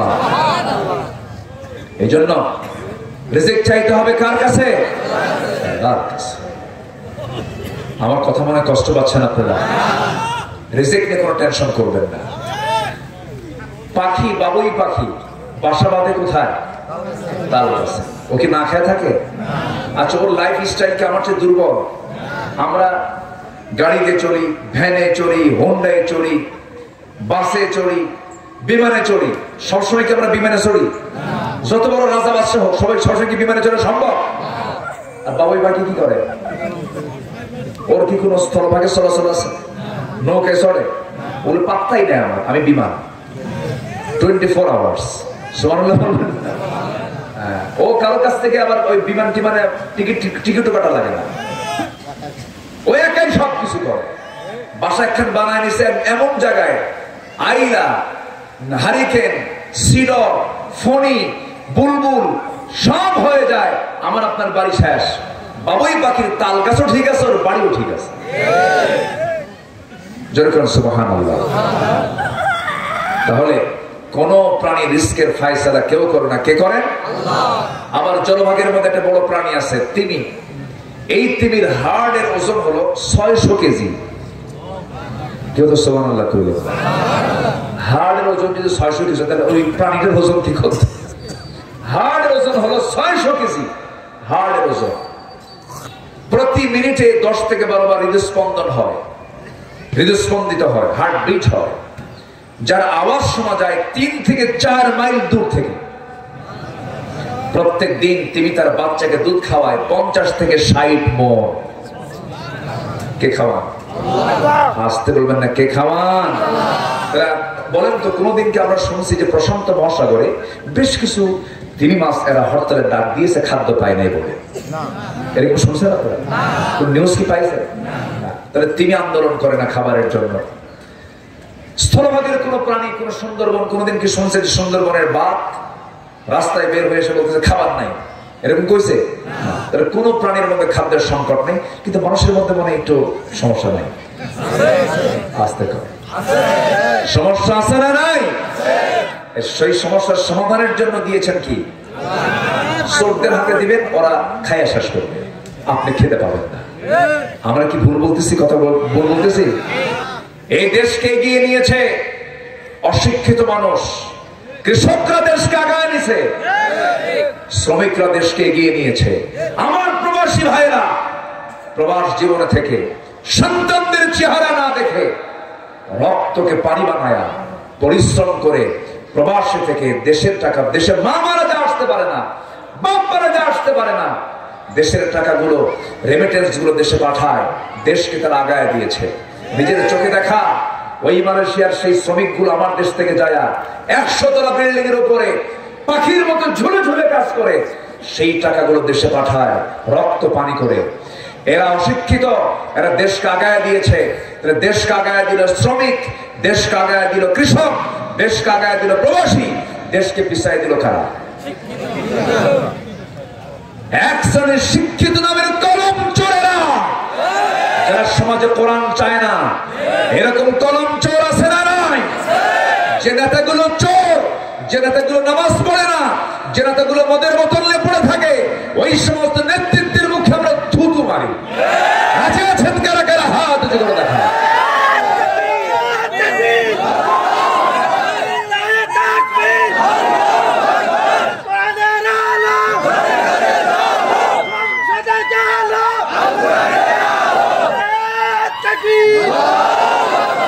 আল্লাহ কবুল করুন, জোরে বলি আমিন, আরো জোরে আমিন। ভাইরে, আমার দেশে কি ছিল না? সবই ছিল। আমার দেশে মানুষ আসতো, আমার দেশে। এদেশের মানুষ কি কম? কত ম্যান পাওয়ার, কত কাজের সুযোগ ছিল, কিন্তু পারলাম না। কেন জানেন? এই জাতির মধ্যে ভয় নাই কার? আসতেও জাতির মধ্যে ভয় নাই কার? নামাজই পড়ে। সবাই কি নামাজ পড়তে রাজি আছেন না? ইনশাআল্লাহ 5 ওয়াক্ত নামাজ পড়বেন। কারা কারা একটু হাত তুলে দেখান। জোরে বলি ইয়া আল্লাহ। আমাদেরকে 5 ওয়াক্ত সালাত আদায় করার তৌফিক তুমি আল্লাহ দিয়া দাও। জোরে বলি আমিন, আরো জোরে আমিন, আরো জোরে আমিন। কষ্ট দিয়ে ফেললাম না হয়? হুজুর আমাদেরকে জোর করে হাত তোলায় নিলেন। নামাজ কি আমরা পড়িতে? নামাজ পড়বো না। ওই যে এক গুরু ঢুকছে মসজিদের মধ্যে, তো গুরু ঢুকার পর মসজিদের মুসল্লি বলে, গুরুওয়ালা তোর কি হুঁশ নাই? গুরু ঢুকে পড়ে মসজিদে, তুই খেয়াল করিস না? দেখেন গুরু তো বোঝে না, ও না বুঝে ঢুকছে মসজিদ। আমি বুঝি তো এই জন্য মসজিদে আসি না, মানে ও আরেক গুরু আছে কিনা বলে। আমরা 5 ওয়াক্ত নামাজ পড়বো। জোরে বলি ইনশাআল্লাহ। একানা জামাতে পড়বো, একানা জামাতে জামাতে পড়বো। জোরে বলি ইনশাআল্লাহ। ইমানদারের গুণগুলো আমরা অর্জন করবো। ইমানদার সত্য কথা কয় না মিথ্যা কথা কয়? লোকমান কি কথা বলতেন? সত্য কথা বলতেন। লোকমান কখনো মিথ্যা কথা বলতেন না। তার স্বতন্ত্র কিছু গুণ ছিল, 9টা স্বতন্ত্র গুণ। তাফসিরে, অনেক তাফসিরে তার জীবন নিয়ে কিছু কথা বলেছে। তাফসিরে এসেছে 1 নাম্বার গুণ হলো দৃষ্টি কখনো তিনি সামনের দিকে বেশি রাখতেন না, নিম্নমুখে রাখতেন। চোখটাকে হেফাজত করতেন, মুখটাকে বন্ধ রাখতেন, মুখে বাজে কোনো কথা বলতেন না, হালাল জীবিকায় সন্তুষ্ট থাকতেন। নাম্বার 4 হলো লজ্জাস্থানটাকে তিনি হেফাজত করতেন, সত্য কথায় অটল থাকতেন, অঙ্গীকার পূর্ণ করতেন, মেহমানদারি করতেন, আপ্যায়ন করতেন, সম্মান করতেন। আমার দেশে দেখবেন কিছু কিছু লোক আছে, কিছু কিছু বাড়ির মহিলাও আছে, মেহমান দেখলে পরে গা জ্বলে। যার বাড়ির বউ এরকম একদম জাহান্নাম, মেহমান দেখলে গা জ্বলে, আছে না? আবার কিছু কিছু মহিলা আছে মেহমান পেলে পর পাগল হয়ে যায়, কেমনে খেদমত করবো, আর বাড়িতে কি থাকলো না থাকলো রিপ করে হলো মেহমানকে সম্মান করে। আছে এরকম, আছে না? সম্মতি দেয়, সম্মতি দেয়। হ্যাঁ আমি শুনতেছি, ওর তো ভাষা আমি বুঝি, ও তো কথা বলতে পারে না, সমস্যা নেই, ওর ব্রেন ঠিক আছে, আলহামদুলিল্লাহ। সম্মানিত ভাইয়েরা, অনেক বাড়িতে এরকম আছে মেহমান দেখলে ওদের মানে ঝড় উঠে যায়, কিন্তু না, আপনি কি জানেন যার বাড়িতে মেহমান থাকবে সেই বাড়ির হাড়িতে কখনো খাবার ফুরাবে না? যারা বলেন সুবহানাল্লাহ। বাড়ির হাড়িতে খাবার সবসময় থাকুক, এটার জন্য আমল করতে হবে, কি সম্মান করতে হবে? মেহমান, মেহমানকে নিয়ে সম্মান করতে হবে, সে যেই হোক না কেন। একদিন আমাদের জাতির পিতা কে বলেন তো? তিনি কখনো মেহমান ছাড়া খেতেন না। আমাদের বাপ খেতেন না, আমরা খাবো? আমরাও মেহমান নিয়ে খাবো। তুমি মেহমান ছাড়া একদিন বসে আছেন, মেহমান ছাড়া তুমি খাবেন না, অপেক্ষা করছেন। হঠাৎ করে দেখেন এক সাইল আসছে, অনেক বয়স্ক মানুষ, শুভ্রতার চুল শুভ্রতা হয়ে গেছে, সাদা হয়ে গেছে। তো উনি বলেন এইদিকে আসো, বসো, রুটি খাও। বসে গেছে, বিসমিল্লাহ খাও। কেউ বিসমিল্লাহ খাবো না। ইমাম সাহেব বলতেছে তোরে ভাত দেবো না, যা, রুটিও দেবো না, যা, বিসমিল্লাহ খাও। বিসমিল্লাহ বলে না। আল্লাহ ইব্রাহিম, তুমি এই লোকটারে তুমি উঠায় দিচ্ছ বিসমিল্লাহ বলো না বলে, আমি ওকে 80 বছর হলে খাওয়াই। কত বছর হলে খাওয়াই? 80 বছর হলে খাওয়াই, আর তুমি তাহলে উঠায় দাও, বিসমিল্লাহ বলুক আর না বলুক খাওয়া। সুবহানাল্লাহ বলো। আল্লাহর সৃষ্টি। ফকির আসলে ইন্টারভিউ নেয়, এই তুমি কি নামাজ পড়ো? আচ্ছা ভিক্ষা করো, শর্ত কি নামাজ পড়া? বরংটা আছে নাকি ঘোরা? চেষ্টার অভাব। তুমি কি নামাজ পড়ো? খেয়ে পড়ি। কয় অক্ত? 6 অক্ত। মানে ভিক্ষার জন্য বেশি পায়, 1 অক্ত বাড়ায় রয়েছে। সূরা ফাতিহা পারোকে না পারি না, কি পারো? আলহামদু পারি। এখন যে প্রশ্ন করে সে যেটা পারে না, এবার সেই প্রশ্ন, তুই কি দোয়া করে পারিস? তোর ভিক্ষার মানে তোর ভিক্ষার দরকার নেই, আর এক একটা এসে চলে আসে। আছে না নাই?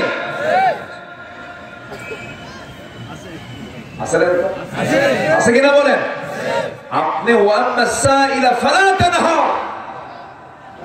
ফকির শেষে রাগ করে তোর ভিক্ষার গোষ্ঠী কি নাই, আপনি এরকম করবেন কেন? আপনি মানুষকে সম্মান দিবেন, পারলে দেব, না পারলে বাবা পারতেছি না, শেষ।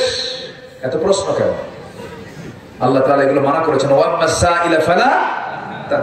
কোন মানুষকে ছোট চোখে দেখা যাবে না, সে ফকির হোক আর সে অফিসার হোক, সব কার পরিবার? সব কার বান্দা? আল্লাহর বান্দা। একজন সাহাবীর কথা মনে হয়ে গেল। এক সাহাবীর বাড়িতে 3 মাস বাজার নাই। কয় মাস? 3 মাস বাজার নাই। তো 3 মাস বাজার না থাকলে বলেন তো ওই বাড়ির বউ কি হতে পারে? যদি আমার আপনার বউ হতো, হ্যাঁ, বাপের বাড়ি চলে গেল, বাপের বাড়ি চলে যেত, আপনারটা চলে যেত, আমরা আপনার থাকতো তো নাকি? কিছু কয় না, হুজুর গ্যারান্টি নেই।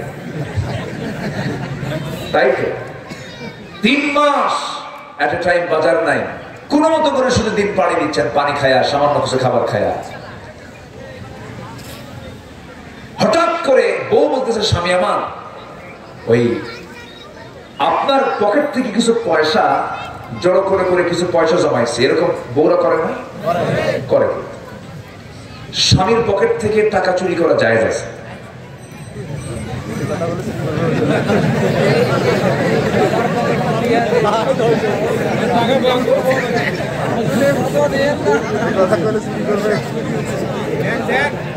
হ্যাঁ, আমার মায়েরা খুব খুশি হয়েছে, ভালো করে কর। কিন্তু কোন স্বামী জানেন? হাদিস, সরাসরি হাদিস কিন্তু এটা। এক মহিলা এসে বলে, হুজুর আমার স্বামী যে কৃপণ, এত কৃপণ হুজুর, আমার স্বামী কটা টাকা খসাই না। হুজুর আমি কি তার থেকে না বলে কিছু নিতে পারবো? রাসূল খুদি, কিছু নিও। সুবহানাল্লাহ বলে, কিছু নিও। কিন্তু অতিরিক্ত নিও না। যা তোমার প্রয়োজন তা তুমি নিও, কারণ হুন্না লিবাসুল লাকুম ওয়া আনতুম লিবাসুল লাহুন্না।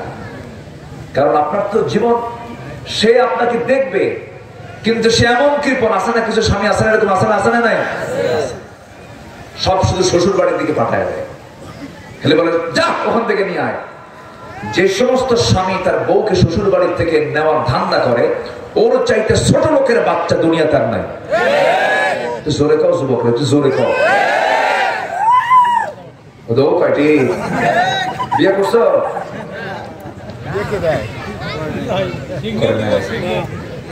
ও করবা?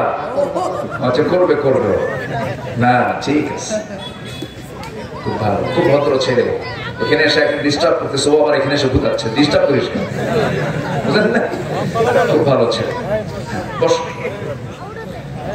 সম্মানিত ভাইয়েরা, কষ্ট পাচ্ছেন নাকি আপনারা?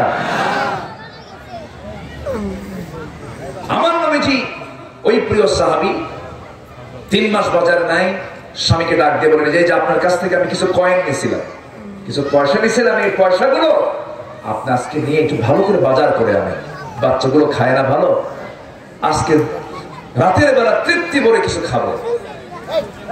তো নিয়ে চলে গেছে, বাজারে নিয়ে চলে গেছে, বাজারে যাবেন, ব্যাগ নিয়ে গেছে, আজান দিয়ে ফেলেছে। আজান দিলে বাজার আগে না নামাজ আগে? আর আমার দেশে কোনটা আগে? কোনটা আগে? বাজার আগে।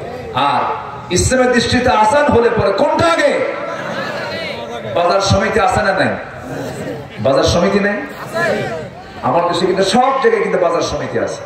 আমার এই আলোচনাগুলো তো ভিডিওতে চলে যায়, আমি তাদেরকে লক্ষ্য করে একটু বলতে চাই, বাজার সমিতির সভাপতি তো হয়েছে, ভালো কথা, কিন্তু আপনি সভাপতির দায়িত্ব পালন করলেন, কিন্তু আজান হয়ে গেছে বাজারে, আপনার সভাপতি, আপনার সেক্রেটারি, আজান কায়েম হওয়ার পর, আজান হয়ে যাওয়ার পর, ওই আজান হওয়ার সঙ্গে সঙ্গে যদি কোনো মুসলমান মসজিদে না যায়, কোনো ব্যবসায়ী, অবশ্যই ওই সমাজের সভাপতিকে ধরবেন আগে কে? ধরবেন না? ধরবেন কিনা বলেন? প্রত্যেক বাজার সমিতির কাছে আমার আবদার হলো, প্রত্যেক গ্রামের মাতব্বরদের কাছে আমার আবদার হলো, আমার দাবি হলো, আপনি মাতব্বর হয়েছেন, গ্রাম নিয়ে আপনাকে প্রশ্ন করা হবে।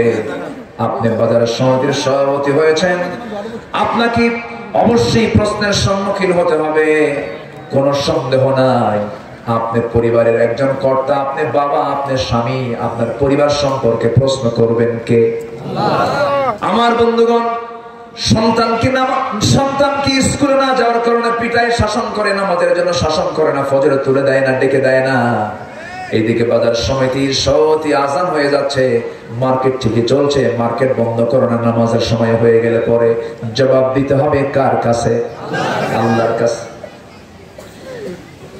সেই সাহাবী করলেন কি, আজান শুনলেন, 3 মাস বাজার নাই, ওই চিন্তা মাথায় না, আজান যখন শুনেছেন চট করে চলে গেছেন মসজিদে।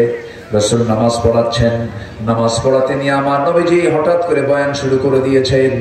বয়ান যখন শুরু হলো, একে তো রাসূলের বয়ান, আর কত আকর্ষণীয় বয়ান, সাহাবী বাজার করতে ভুলে গেছেন।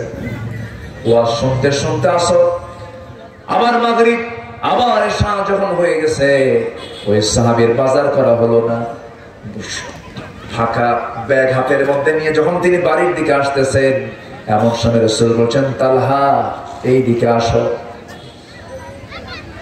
আমি অনেক মেহমানকে ভাগ ভাগ করে দিয়ে দিয়েছি, মুসাফির তারা, এই একজন শুধু মেহমান রয়ে গেছে, যাও তালহা, তোমার বাড়িতে যা কিছু আছে তা নিয়ে মেহমানকে মেহমানদারি করো, যাও।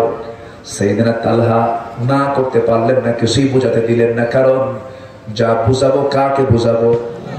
কাকে বলবো? আল্লাহকে বলবো। উনি মেহমানকে বরকত মনে করে নিয়ে চলে গেছেন, কি তাওয়াক্কুল কার উপরে বলেন? আল্লাহর উপরে। চলে গেছেন বাড়িতে, দরজায় গিয়ে ডাক দিচ্ছেন, আমার স্ত্রী দরজা খুলো। দরজা খোলার সঙ্গে সঙ্গে ব্যাগটা হাতের মধ্যে দিয়ে বলছে, বউ আমার, বাজার কিন্তু করি নাই, বাজার কিন্তু করি নাই।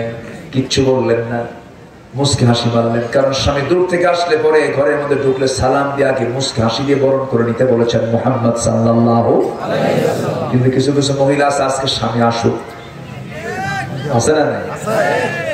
আজকে ওর একদিন না, আমার একদিন, যা আছে কপালে আছেন এরকম কিছু মহিলা আছে না? এগুলো করা যাবে না মা। আমার মা, আজকের সমাজ ব্যবস্থা এত নোংরা হয়ে গেছে, স্বামীকে ভাত তুলে খাওয়ালে বলে গোলামি করা। আর বিমান বালারা, হোটেলের বড় বড় নারী মেসিয়াররা, নারী যে সমস্ত মেসিয়ার, হোটেলের যে বিমানের যে বিমানবালা গুলো গোটা দুনিয়ার পুরুষদেরকে এত সুন্দর করে মুস্কি হাসি মেরে খাওয়াচ্ছে, এটা হলো খেদমত। আর স্বামীকে খাওয়াতে গেলেই হয় গোলামি। স্বামীকে খাওয়াতে গেলে হয় কি? গোলামি। কি নোংরা সমাজ হয়ে গেছে আজকে। স্বামীকে দাম দিতেই চায় না, পাত্তা দিতেই চায় না, স্বামীর সম্মানটা বোঝে না। অথচ রাসূল বলেছেন, যদি কোনো স্ত্রী সকালবেলা স্বামীকে সন্তুষ্ট করতে পারে, সন্ধ্যা পর্যন্ত ফেরেশতারা তার জন্য দোয়া করে। কোন এক মহিলা সাহাবী, সেই মহিলা সাহাবী তার স্বামী চলে গেছে বিদেশে, দূরে চলে গেছে ব্যবসা করার জন্য, 7 দিন পরে আসবে। যেদিন আসবেন বিকালবেলা, সেদিন সকালবেলা তার কলিজার টুকরা সন্তান মারা গেছে। সন্তান মারা গেল, কোনো বিলাপ নাই, কোন প্রকার সেখানে শোক নাই, চিল্লা চিল্লি নাই। সন্তান মারা গেছে, আল্লাহ তো সন্তানটা তুলে নিয়েছেন। চোখের পানি ফেলে ফেলে কাঁদতেছেন, কিন্তু মনে মনে ভাবতেছেন, আরে স্বামী আমার বিকাল বেলা আসবে, আমি যদি স্বামীর কানে যদি সংবাদটা দিয়ে দিই, মন তো খারাপ হয়ে যাবে, আমি স্বামীকে আগে বলবো না। 7 দিন পরে আমার স্বামী আসবে, বিকাল বেলা আসবে, স্বামী সকাল বেলা সন্তানটা মারা গেছে, কাউকে বলতে দিলেন না, প্রতিবেশীকেও জানালেন না। সন্তানটা পাশের ঘরে সময় রাখলেন, স্বামী আসবেন বলে বিকেল বেলা তিনি সাজগোজ করে স্বামীর অপেক্ষার প্রহর গুনছেন। স্বামী যখন ঢুকলো, সালাম বিনিময় হয়ে গেল, বলতেছে, আমার স্ত্রী তুমি কেমন আছো? খুব ভালো আছে আলহামদুলিল্লাহ। আমার সন্তানটা কেমন আছে? সঙ্গে সঙ্গে তিনি মুস্কি হাসি মেরে বলছেন, আপনার সন্তানটা আগের চাইতে আরো বেশি আরামে আছে। বুঝতে দেন না, হিকমতপূর্ণ কথা বলেছেন। স্বামীকে সন্তুষ্ট করার জন্য নিজের দেহটাকে মনটাকে উজাড় করে দিলেন, সহবাস হয়ে গেছে। বেশ কিছুক্ষণ পর বলছেন, আমার স্ত্রী অনেকক্ষণ ধরে আমি ঘরের মধ্যে অবস্থান করছি, কিন্তু কলিজার টুকরা সন্তানের তো কোনো আনাগোনা পাই না। আমার সন্তান কোথায় গেছে, কোথায় বেড়াতে গেছে? আপনার সন্তান তেমন দেশে বেড়াতে গেছে যে দেশ থেকে মানুষ আর কোনোদিন ফিরে আসে না। স্বামীটার মন খারাপ। স্বামী বলছেন, আমার স্ত্রী তুমি আমার সঙ্গে এমন আচরণ করলে কেন? আমি তোমার ঘরে মনক্ষুণ্ণ হলাম, নবীকে গিয়ে রিপোর্ট করবো। আমি নবীর কাছে গিয়ে রিপোর্ট করলেন, ইয়া রাসূলুল্লাহ, উম্মে সালামা আমার সঙ্গে এমন আচরণ করলো কেন? আমি মনক্ষুণ্ণ হয়েছে। আমার সহবাসের পূর্বে বললো না কেন? আমি আমার সন্তানকে হারিয়ে ফেলেছি হুজুর, আপনি আমার স্ত্রী এমনটা আচরণ করেছে, আমি একটু মন খারাপ করেছি। রাসূল বলছেন, ও আমার সাহাবীরে, গতকালকে তোমার স্ত্রী যে আচরণটা করেছে, তার জীবনের শ্রেষ্ঠ খেদমত, শ্রেষ্ঠ আমল সে গতকালকে করে ফেলেছে। অতএব ও আমার সাহাবী, চিন্তা করো না, আমি উম্মে সুলামের জন্য দোয়া করি, তোমার জন্য দোয়া করি, আল্লাহ তাআলা তোমাদের ঔরসে একটা নতুন সন্তান আল্লাহ তাআলা যেন দান করেন। জোরে করুন সুবহানাল্লাহ। পরে নবীর দোয়া কবুল হলো, জগৎধন্য মুহাদ্দিস তার গর্ভ থেকে আসে। জোরে করুন সুবহানাল্লাহ। আমার ভাইয়েরা, এইদিকে এই তালহা স্ত্রী বলছে, স্বামী আমার বাজার নাই, সমস্যা নাই। আর কি বলেন, মেহমান সাথে নিয়ে আসছি। এবার তিনি বলছেন, আলহামদুলিল্লাহ, মেহমান যেহেতু আমার ঘরে ঢুকেছে, রিজিকের দুয়ার খুলে যাবে।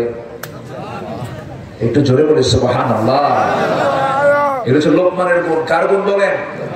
যে লোকমানকে আল্লাহ তাআলা কোথায় ঢুকায় দিয়েছেন? কোরআন। আমাদের তো সামাজিকতা আজকে হারিয়ে যাওয়ার পথে। সামাজিকতা নাই আর। সামাজিকতা আছে? মেহমান দেখলে পালাই। মেহমান দেখলে কি করি? পালাই। এগুলো কথা কি বলার দরকার আছে না? আমি কি শেষ করে দেব? আলোচনা চালাই? জোরে বলুন ইনশাআল্লাহ। বদল ভাই, কতদিন আছেন দেশে? আমি আছি আর 3 মাস আছেন তো। শোনেন, একটা দাবি আছে আপনার উপর। এই মাদ্রাসা আগামী বছর আর এই দৃশ্য দেখবো না। পারবেন না ইনশাআল্লাহ? ইনশাআল্লাহ। ইনশাআল্লাহ। জোরে বলেন ইনশাআল্লাহ। আমরা এই মাদ্রাসাকে দেখতে চাই একটা সুন্দর দৃশ্য। জোরে বলি ইনশাআল্লাহ। আর আমরা টিম দেখবো না, আমরা ঈদ দেখবো ইনশাআল্লাহ। জোরে কোন না ইনশাআল্লাহ। ফয়সালা কার? আচ্ছা, ছোট বোনে কি বাপ থাকে না? থাকতেই পারে। হঠাৎ করে একজন বলিয়ে ফেললো, ভাই যা লাগে দিয়ে দেবে। হতেই পারে, হতে পারে, মানুষের মনের ব্যাপার তো, মনের ব্যাপার। আল্লাহ কবুল করুন, জোরে বলি আল্লাহুম্মা আমিন। সাইয়েদনা তালহা বলেন, বউ শোনো, তুমি তো আলহামদুলিল্লাহ কইলে, আমি আলহামদুলিল্লাহ কইলাম, কিন্তু খাবার কই, মেহমান কি কি খাওয়াবো কও? বউকে আপনি তো চিন্তা করেন কেন? ও যে তুষের বস্তা, যে নিচে নামায় দেন, তুষের বস্তা কি পুরুষ নামায় না মহিলা নামায়? পুরুষ নামায়, কারণ ওটার ওজন বেশি। আল্লাহ তাআলা মেয়েদের ওজন ধারণ করার ক্ষমতা পুরুষের চেয়ে বেশি দিয়েছেন না কম দিয়েছেন? কম দিয়েছেন। তারা বেশি ওজন নিতে পারে না, আল্লাহ তাদের শক্তিটাও কম দিয়েছেন, আল্লাহ ব্যালেন্স করে দিয়েছেন। তো স্বামী বস্তাটা নামায় দিল, এবার বলছেন আপনি চিন্তা করেন না, দেখি কি করা যায়। চালনা হাতের মধ্যে নিলেন, চালনা, ওটা কি বলে? এটা এলাকায় কি বলে? যেটা আবার যে এরকম করে যেই করে কুলা, কুলা, আচ্ছা কুলা, চালনা, যেটাই হোক, ভাষা তো আপনার অনেক সুন্দর, বলি আলহামদুলিল্লাহ। রংপুর ভাষা সুন্দর, রংপুরের ভাষা বোঝা যায়, চিটাগাং আরো বেশি বোঝা যায়। ওরে বাবা, ওরা যখন কথা কয় মনে হয় দুজন গন্ডগোল লাগছে, বোঝার কোনো কায়দাই নেই, কঠিন ভাষা। সিলেট আরো কঠিন। এক মুরব্বী বহুদিন আগে, বছর 20 আগে, এক মুরব্বী আমার খাওয়াতে নেই, বলে হুজুর শুটকাগু খাবেন না ভিজাগু খাবেন? কঠিন ব্যাপার। চালনা দিয়ে ওই তুষগুলো চালতেছেন, বাজার নাই কয় মাস? বলেন কয় মাস? আর আমার বাড়ির বউ আর সাহাবীদের বউ, একটু চিন্তা করে দেখেন, 3 মাস বাজারে নাই। এবার তিনি তুষের বস্তাটা চালনাতে নিয়ে চালতে চালতে চালতে চালতে মোটে কিছু জব খুদ আকারে বের হয়েছে, জবের খুদ তিনি বের করলেন। জবের খুদ বের করে এটাকে পিষদানিতে নিয়ে পিষে পিষে আটা বানালেন, পানি ঢেলে দিলেন, আটা প্রস্তুত হয়ে গেল, খামির হলো, মোটে 2টা রুটি প্রস্তুত হয়ে গেল। 2টা রুটি বানায় দিয়ে স্বামীকে ডাক দিয়ে বলে, স্বামী আপনার পেটেও কিছু না, আমার পেটেও কিছু নাই, কিন্তু মেহমানকে খাওয়াতে হবে। 2টা রুটি মোটে আমাদের সম্বল, 2টা রুটি আমরা মেহমানকে দিয়ে আজকে আমরা না খেয়ে থাকি। মেহমানকে দিলেন, চট করে চলে আসলেন, লাইট বন্ধ করলেন। মেহমান মনে করছে মনে হয় বাড়ির সমস্ত লোকজন খেয়ে ফেলছে, ঘুমায় পড়লেন। ফজর আজান হলো, মেহমানকে সাথে করে নিয়ে তালহা চলে গেছেন মসজিদে। নবীজি নামাজ শেষ করে সবাই যখন চলে যায়, পিছন থেকে ডাক দেন, ও তালহা এইদিকে আসো। তালহা কাঁপতে কাঁপতে বলতেছে, হুজুর বড় ভুল করে ফেলেছি, গতকালকে আমি খেদমত করতে পারি নাই, আপনার মেহমানকে আমি যথাযথ সম্মান করতে পারি নাই, ভালো কিছু খাওয়াতে পারি নাই, আমার অভাবের কারণে পারি নাই হুজুর। রাসূল বলছেন, গত রাত্রিতে তুমি এবং তোমার স্ত্রী মেহমানকে যে সম্মান করেছো, আর শাজিম পর্যন্ত খুশি হয়ে গেছে। যেরকম সুবহানাল্লাহ। লোকমানের কয়টা গুণ বলে? 9টা গুণ। মোট কয়টা গুণ? 9টা গুণ। আগে তো 2টার কথা বলেছিলাম, সাথে আরো 9টা যোগ হয়ে গেছে। এবার সাইয়েদনা লোকমান বলছেন, আল্লাহ তাআলা আমার মধ্যে কিছু গুণ দিয়েছেন, স্বতন্ত্রতার মধ্যে কিছু গুণ আল্লাহ তাআলা দিয়েছেন। মেহমানকে সম্মান করা, প্রতিবেশীর প্রতি লক্ষ্য রাখা, যে সেই লোকটাই ভালো আল্লাহর কাছে, যে তার প্রতিবেশীর কাছে ভালো। প্রতিবেশীর কাছে ভালো হওয়ার দরকার আছে না নাই? আপনার ঘরের সাথে ঘর, আপনার ঘরের পিছনে ঘর, হয়তো আপনার বাড়ির সামনে রাস্তা আছে, কিন্তু ওই প্রতিবেশীর ভিতরে যেতে নিয়ে তার নিজের কোনো রাস্তা নাই, আপনার জায়গা দিয়ে সে হাঁটে, আপনি বাধা দেন না, কিছু বলেন না, কিন্তু হঠাৎ করে একদিন গন্ডগোল হলো, হঠাৎ করে রাস্তা ঠিক মাঝখানে খোঁটা মারা লোক তো পীরগঞ্জে নাই, নাই আছে, ওরা সব বোঝে আছে, খোঁটা মারা লোক আছে। আচ্ছা, খোঁটা যে মারতেছেন, ওই জমিনটা মূলত কার বলেন তো? এটাকে মনে থাকে? এটাকে মনে থাকে? আচ্ছা, মনে থাকলে কি আর ওই খোঁটা মারে? জমিনটা মূলত কার? আর আমি যাকে আটকা দিচ্ছি ওই বান্দাটা কার? আপনি কার বিরুদ্ধে খোঁটা লাগালেন? কার বিরুদ্ধে? জালিম না? জালিম কিনা বলেন? জালিম। এই কাজ করা যাবে না, প্রতিবেশীকে কখনো কষ্ট দেওয়া যাবে না, এটা মাথায় রাখতে হবে। নাম্বার 9 হলো, আমি কি শেষ করে দেব? সবাই আছেন তো? আছেন না ইনশাআল্লাহ? এখানে যারা শ্রোতা আছেন, আমি মনে করি সবাই মনোযোগের শ্রোতা, আলহামদুলিল্লাহ। আবার লোকমান তিনি ওয়াজ করেছেন, তিনি একজন বক্তা ছিলেন। কি ছিলেন? কিন্তু বক্তা কি ওই বক্তা কি মানুষের কাছে ওয়াজ করছেন না পরিবারের কাছে ওয়াজ করছেন? আর আমরা ওয়াজ করি কোথায়? বাইরে। কিন্তু ওয়াজ আগে দরকার কোথায়? পরিবারে। লোকমান ওয়াজ করেছেন 13টা। কয়টা ওয়াজ করেছেন? কয়টা?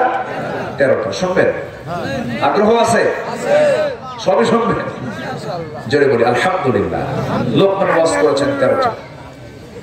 বসেন। লোকমান ওয়াজ করেছেন 13টা। নাম্বার 1 হলো সন্তানকে ডাক দিচ্ছেন, ইয়া বুনাইয়া, হে আমার কলিজার টুকরা সন্তান।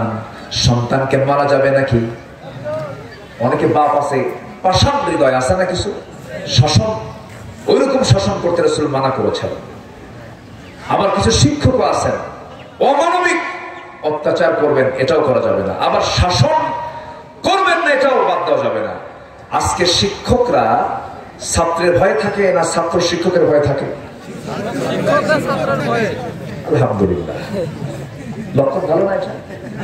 লক্ষণ কি ভালো? লক্ষণ খুব খারাপ। শিক্ষকরা কিন্তু হাতের বেদ কিন্তু আর নাই। আমি যখন পড়তাম আমার সময়, আমি আমার সময়ের কথা বলছি, ধরেন আজ থেকে আরো 35-40 বছর আগের কথা বলছি। তাহলে এখন ওই সময় আমি নিজের চোখে দেখেছি, শিক্ষককে দেখা মানে সম্মানও ছিল, শাসনও ছিল, ভয়ও ছিল। আজকে কি সম্মান আছে? শাসন আছে? মর্যাদা আছে? কিচ্ছু না। শিক্ষক ছাত্রকে মারবে কখন? ছাত্র শিক্ষকের দিকে চোখ রাঙায় বলে, বেশি কথা কইলে কিন্তু একেবারে মামলা দিয়ে দেব। আছে না নাই? এটা কোন আচরণ? হাই স্কুল বলেন, মাদ্রাসা বলেন, আজ থেকে 20-30 বছর আগের দিকেও যদি আমরা তাকাই, শিক্ষক হেঁটে যায়, শিক্ষক হেঁটে যাচ্ছে, কোন ছাত্র যদি হুন্ডায় যায়, সাইকেলে যায়, সাইকেল থেকে নেমে আগে সালাম দিয়ে আগে স্যারের কাছ থেকে দোয়া নিত, ঠিক কি না? আর এখন শিক্ষক ছাত্রকে দেখে, হয়তো ছাত্র শিক্ষকের রুমে ঢুকতেছে, ছাত্র নেতা ঢুকতেছে, শিক্ষক দাঁড়ায় বলে, বাবা কি কও, কি সমস্যা কও, বাবা কি করতে হবে? শিক্ষক ছাত্র এখন শিক্ষক, স্যার সোজা হয়ে যান, নচেত কিন্তু এই যে পিস্তল ভরাই দেবো কিন্তু। আসে না নাই? আসে না নাই? কেন? এর মূল কারণ হলো শিক্ষা আছে, কিন্তু মূল শিক্ষা কিসের অভাব? আজকে কিসের অভাব বলেন? কোরআনের অভাব। আমরা কোরআনটা শিখাবো, জোরে বলি ইনশাআল্লাহ। লোকমান সন্তান কি কি শেখাচ্ছেন দেখেন। 1 নম্বর হলো শিরিক করো না। কি করো না? আজকে কি ফেব্রুয়ারি বলেন তো? আজকে কি ফেব্রুয়ারি বলেন? আজকের দিনে কি জুতা পায় না খালি পায়? এটা কোন হাদিসে আসছে? বলেন, শোনেন, হক কথা বলে যাব, প্রয়োজনে কল্লা দেব, আল্লাহ দেব না, ঠিক কি না? কল্লা দিয়ে দেব, আল্লাহ দেব না। আমার নবীর কবর জিয়ারা করতে জুতা খোলা লাগে না? জুতা খোলা লাগে? আমার নবীর কবর জিয়ারা করতে জুতা খোলা লাগে না। আপনি কোথায় কি করছেন? শিরকের কাজে যাওয়া যাবে, যাওয়া যাবে। শিরিক করা কি? হারাম।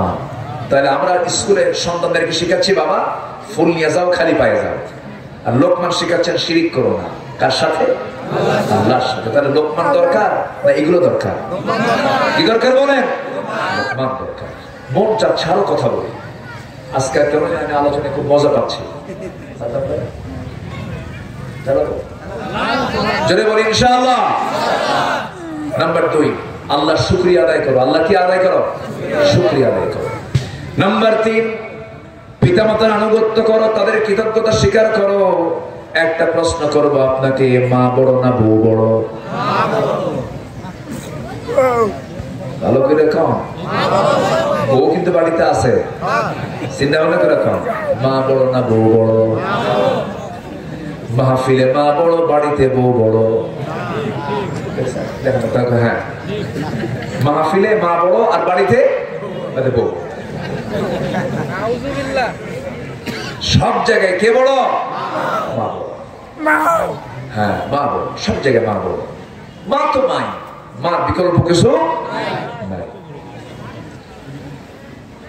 এমন অনেক আছেন, গতকালকে একটা মাহফিল আমাকে একজন চিঠি লিখেছেন, একজন মহিলা বৃদ্ধা মা আমার কাছে চিঠি পাঠিয়ে দিয়েছেন, বলে হুজুর আমি আজকে 70 বছরের বুড়া মানুষ, নিজের হাতে নিজে রান্না করে খাই, আমার সন্তানরা পাশেই থাকে কিন্তু আমাকে রান্না বান্না করে খাওয়ায় না। এটা কি এরকম একটা পরিবার আছে? অসংখ্য। বউ চলে এলো, বউ এসে কি যেন হয়ে গেল, ওই বুড়া মা একা রান্না বান্না করে খান, বাপ মাকে জুদা করে দেয়, সন্তানরা বাপ মাকে কি করে দেয়? জুদা করে দেয়। কিন্তু আপনি যখন ছোট ছিলেন, ওই ছোট অবস্থায় যদি আমার আব্বা মা আপনাকে জুদা করতেন, আপনি কি বাঁচতেন না মরে যেতেন? আপনি কেন জুদা করে দিবেন? আপনি কেন মা রান্না করবেন না? যে সন্তান বুড়া অবস্থায় বাপ মা রান্না করতে পারে না, জাহান্নামী সন্তান। কি সন্তান বলেন? জাহান্নামী সন্তান, জাহান্নামী সন্তান। লোকমান সন্তানকে নসিহত করছেন, সন্তান রে পিতামাতার শুকরিয়া আদায় করবা। নাম্বার 5 হলো সালাত কায়েম করবা, সালাতের কাজ করবা। আকিমিস সালাহ ওয়া'মুর বিল মা'রুফ ওয়ানহা আনিল মুনকার ওয়াসবির আলা মা আসাবাকা ইন্না যালিকা মিন আজমিল উমুর। এরপরে বলছে ওয়ালা তুসাইন খাদ্দাকা লিন-নাস ওয়ালা তামশি ফিল আরদি মারহা। সৎ কাজের আদেশ দিবা, অসৎ কাজের বাধা প্রদান করবে। নাম্বার 9 বিপদে ধৈর্য আনবে। বিপদ আছে না নাই বলেন? স্বামী স্ত্রীর মধ্যে দ্বন্দ্ব লাগে কিনা বলেন? বিপদ যখন আসবে সৌন্দর্যের পরিচয় দিতে হবে। বিদেশ থেকে ভিডিও করে কথা বলতে বলতে রাগের ঠেলায় বউরে কয় তোরে তালাক দিলাম। দেখছেন আছে মালয়েশিয়া, দেশে আছে বউ মারে ওখান থেকে তালাক। আছে না? আছে না?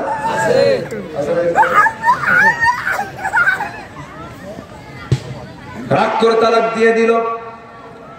একজন ফোন দিয়ে বলে হুজুর কাম তো শাস্তি, আমি কোথায় আছেন? বলে আমি মালয়েশিয়া। হুজুর আমি তালাক দিছি, আপনার বউ কোথায়? দেশে।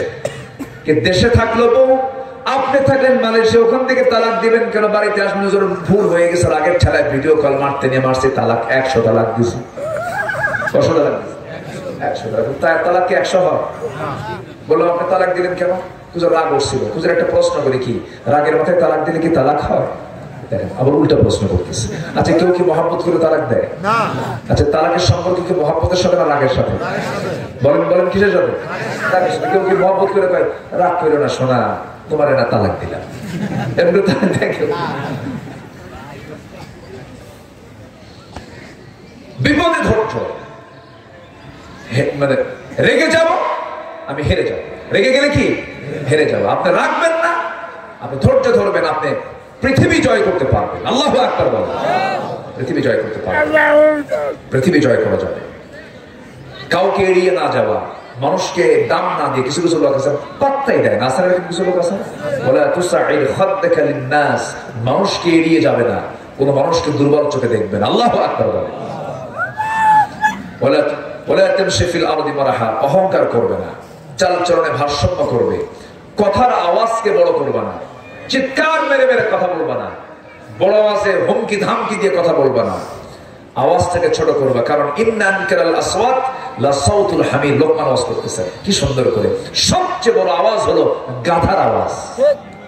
গাধা, আমাদের যে গাধা তো নাই, ওর আওয়াজ দেখছেন কিনা? ঘোড়া দেখছেন? ঘোড়া, ঘোড়ার আওয়াজটা কেমন? আওয়াজ কি ছোট না বড়? অনেক বড়, কিন্তু খুব সুমধুর, তাই না?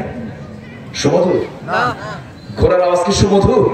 না, বিকৃত, পছন্দ না, আওয়াজটা পছন্দের না, কিন্তু খুব জোরে কথা বলে।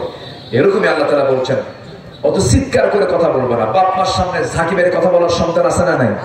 আছে। কথা বলার সময় বাবার আওয়াজ বড় হবে না সন্তানের আওয়াজ বড় হবে?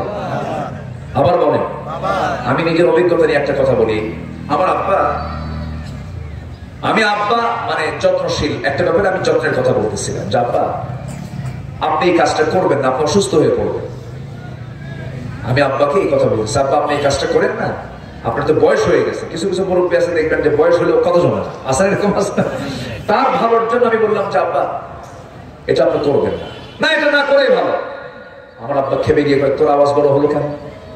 কথা বোঝেন? আমি চুপ মেরে গেছি। হ্যাঁ তাই কত তো যৌক্তিক। আপনি নসিহত যদি করেন, যদি কিছু ভালো কথাও বলেন, পিতার আওয়াজের চাইতে কখনো সন্তানের কথার আওয়াজ বড় হতে পারে। লোকমান তার সন্তানকে যদি এরকম শিক্ষা দেন, সন্তানকে জালেম হবে না আলেম হবে? আলেম হবে না? আমরা আমাদের সন্তানকে এগুলো শিখাবো, জোরে বলি ইনশাআল্লাহ। সম্মানিত ভাই, কথা কিন্তু এখনো পড়ে আসে আরেকটা আয়াত।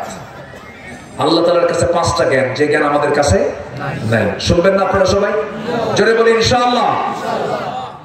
আমি সবার কাছে, আমার সাদ্দাম ভাই বহু আগে থেকে বলে আসতেছেন, আমাকে বলেছেন, আমিও চিন্তা করেছি এই মাদ্রাসা আমি আমার মনে করি। এখন আমার সাদ্দাম ভাই যখন বলছেন আমাকে, একদম অল্প সময় আগে বলছেন যে ভাই একটা ডেট আমার নিতে হবে, আমি যখন চাইছি আমি তখনই দিয়ে দিচ্ছি। আপনি 2বার আসছেন, আপনি আবার আসেন। আসছি মাহফিলে। এই মাদ্রাসার এই হাল চিত্র আমরা রাখবো না, জোরে বলি ইনশাআল্লাহ, জোরে বলি ইনশাআল্লাহ। তো এই মাদ্রাসার দিকে নজর রাখার দায়িত্ব সবচেয়ে বেশি অন্য গ্রামের না এই গ্রামের? এ ওঠে কে দেখেন, এই যে মুরব্বি যাবেন, একটু বসেন, মেহেরবানি করে বসেন। আপনারা বসুন, বসুন, কেউ উঠবেন না। আমরা শেষ কাজ করবো কি বলেন তো? দোয়া করে আমরা এখান থেকে যাবো। তো এই গ্রামের লোকের উপরে এই মাদ্রাসার একটা আলাদা হক আছে, এটা 1 নাম্বার কথা বললাম। এরপরে আল্লাহর দ্বীনের শিক্ষা যেখানে হয়, এর চেয়ে বড় আলো কি আর কোথাও আছে বলেন? এই আলোকে আরো আলোকিত করার জন্য আমাদের সবারই কম বেশি এগিয়ে আসার দরকার আছে না নাই? আছে না নাই? আমি আমার বাদল ভাইকে আজকে একটু আমি বিশেষ করে অনুরোধ করবো। এর আগে ছিলেন হলো শিমুল ভাই, গত ঈদ আসছিলেন শিমুল ভাই, উনি আমেরিকা আছেন। শিমুল ভাই উনি আমেরিকা, ওনার সঙ্গে আমার কথা হয় একদম সব সময়, আমার হালচাল, ওনার হালচাল। হ্যাঁ, উনি গত মাহফিলে উনি 2 লক্ষ টাকা দিয়েছিলেন, দিয়ে দিবে ইনশাআল্লাহ। উনি 2 লক্ষ টাকার একটা অনুদান তিনি ঘোষণা করেছেন। বলি আলহামদুলিল্লাহ, জোরে বলি আলহামদুলিল্লাহ। আমার ভাইজান ব্যবসায়ী মানুষ, তিনিও দান টান করেন, আলহামদুলিল্লাহ। আজকে আমার একটু বাদল ভাইকে ধরছি, কি মনে করেন আপনারা? আমার ভাই কি পারবে না ইনশাআল্লাহ? পারবে কিনা বলেন? পারবো ইনশাআল্লাহ, জোরে বলি ইনশাআল্লাহ। তাহলে একটু আমরা একটা ঘোষণা শুনি, একটা ঘোষণা মারি, একটা স্লোগান দেই, দেখি আমার ভাইজান কি দেবেন।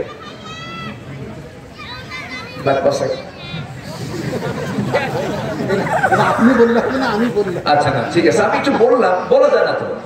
আমি এক মাহফিলে বললাম কি আছেন 10,000 দিবেন সিরাজগঞ্জে। এক লোক দিকে চেক লিখতেছে, চেক লিখে বলে হুজুর বেশি দিলাম না, আজকে 1 কোটি দিলাম। সেদিন থেকে নিয়ত করছে আল্লাহ জীবনের 1000 কম না, বেশি বলবো যেন ছোট না।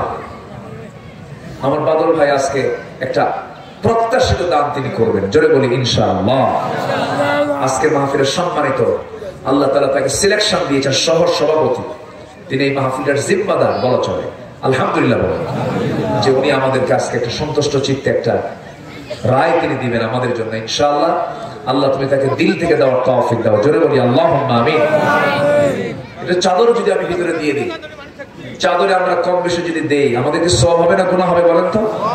তো ব্যাগ জাত কই বলেন চেয়াররা, এটা ব্যাগটা ভিতরে নামায়া দেন, যে যা পারি আমরা দিল থেকে দেব। একটা লোক উঠবো না, আমরা জিকির করে সুবহানাল্লাহ আলহামদুলিল্লাহ লা ইলাহা। জি 7-8 জন ভাই একটু মেহেরবানি করে সামনে পিছন থেকে নামেন। আর কে ওঠে আমি দেখতেছি কিন্তু, এই বসেন বসেন, যে যাবেন সবাই বসেন, একটা লোক উঠবেন না, একটু বসেন। আমি দোয়া করে আমি যাব সবার দূরে, আমি যাব তো সবাইকে নিয়ে আমরা একসঙ্গে দোয়া করবো, জিকির করে সুবহানাল্লাহ।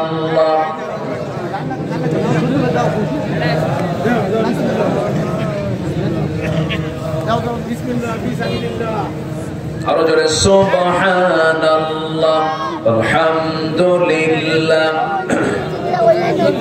ব্যাগ যাচ্ছে, আমরা একটু মোটা মোটা অঙ্ক দেবো, আমরা একটু বড় নোটটা আমরা দেওয়ার চেষ্টা করব, আমরা দিল থেকে দেওয়ার চেষ্টা করবো। জিকির করে সুবহানাল্লাহ আলহামদুলিল্লাহ লা ইলাহা, আরো জোরে লা ইলাহা। ব্যাগ নিতে রেডি থাকার কথা ছিল, এত কম কেন? ভালো করে নামেন, সবাই দিবেন দিল থেকে। আমার মা বোন যারা আছেন তারাও দিবেন ইনশাআল্লাহ।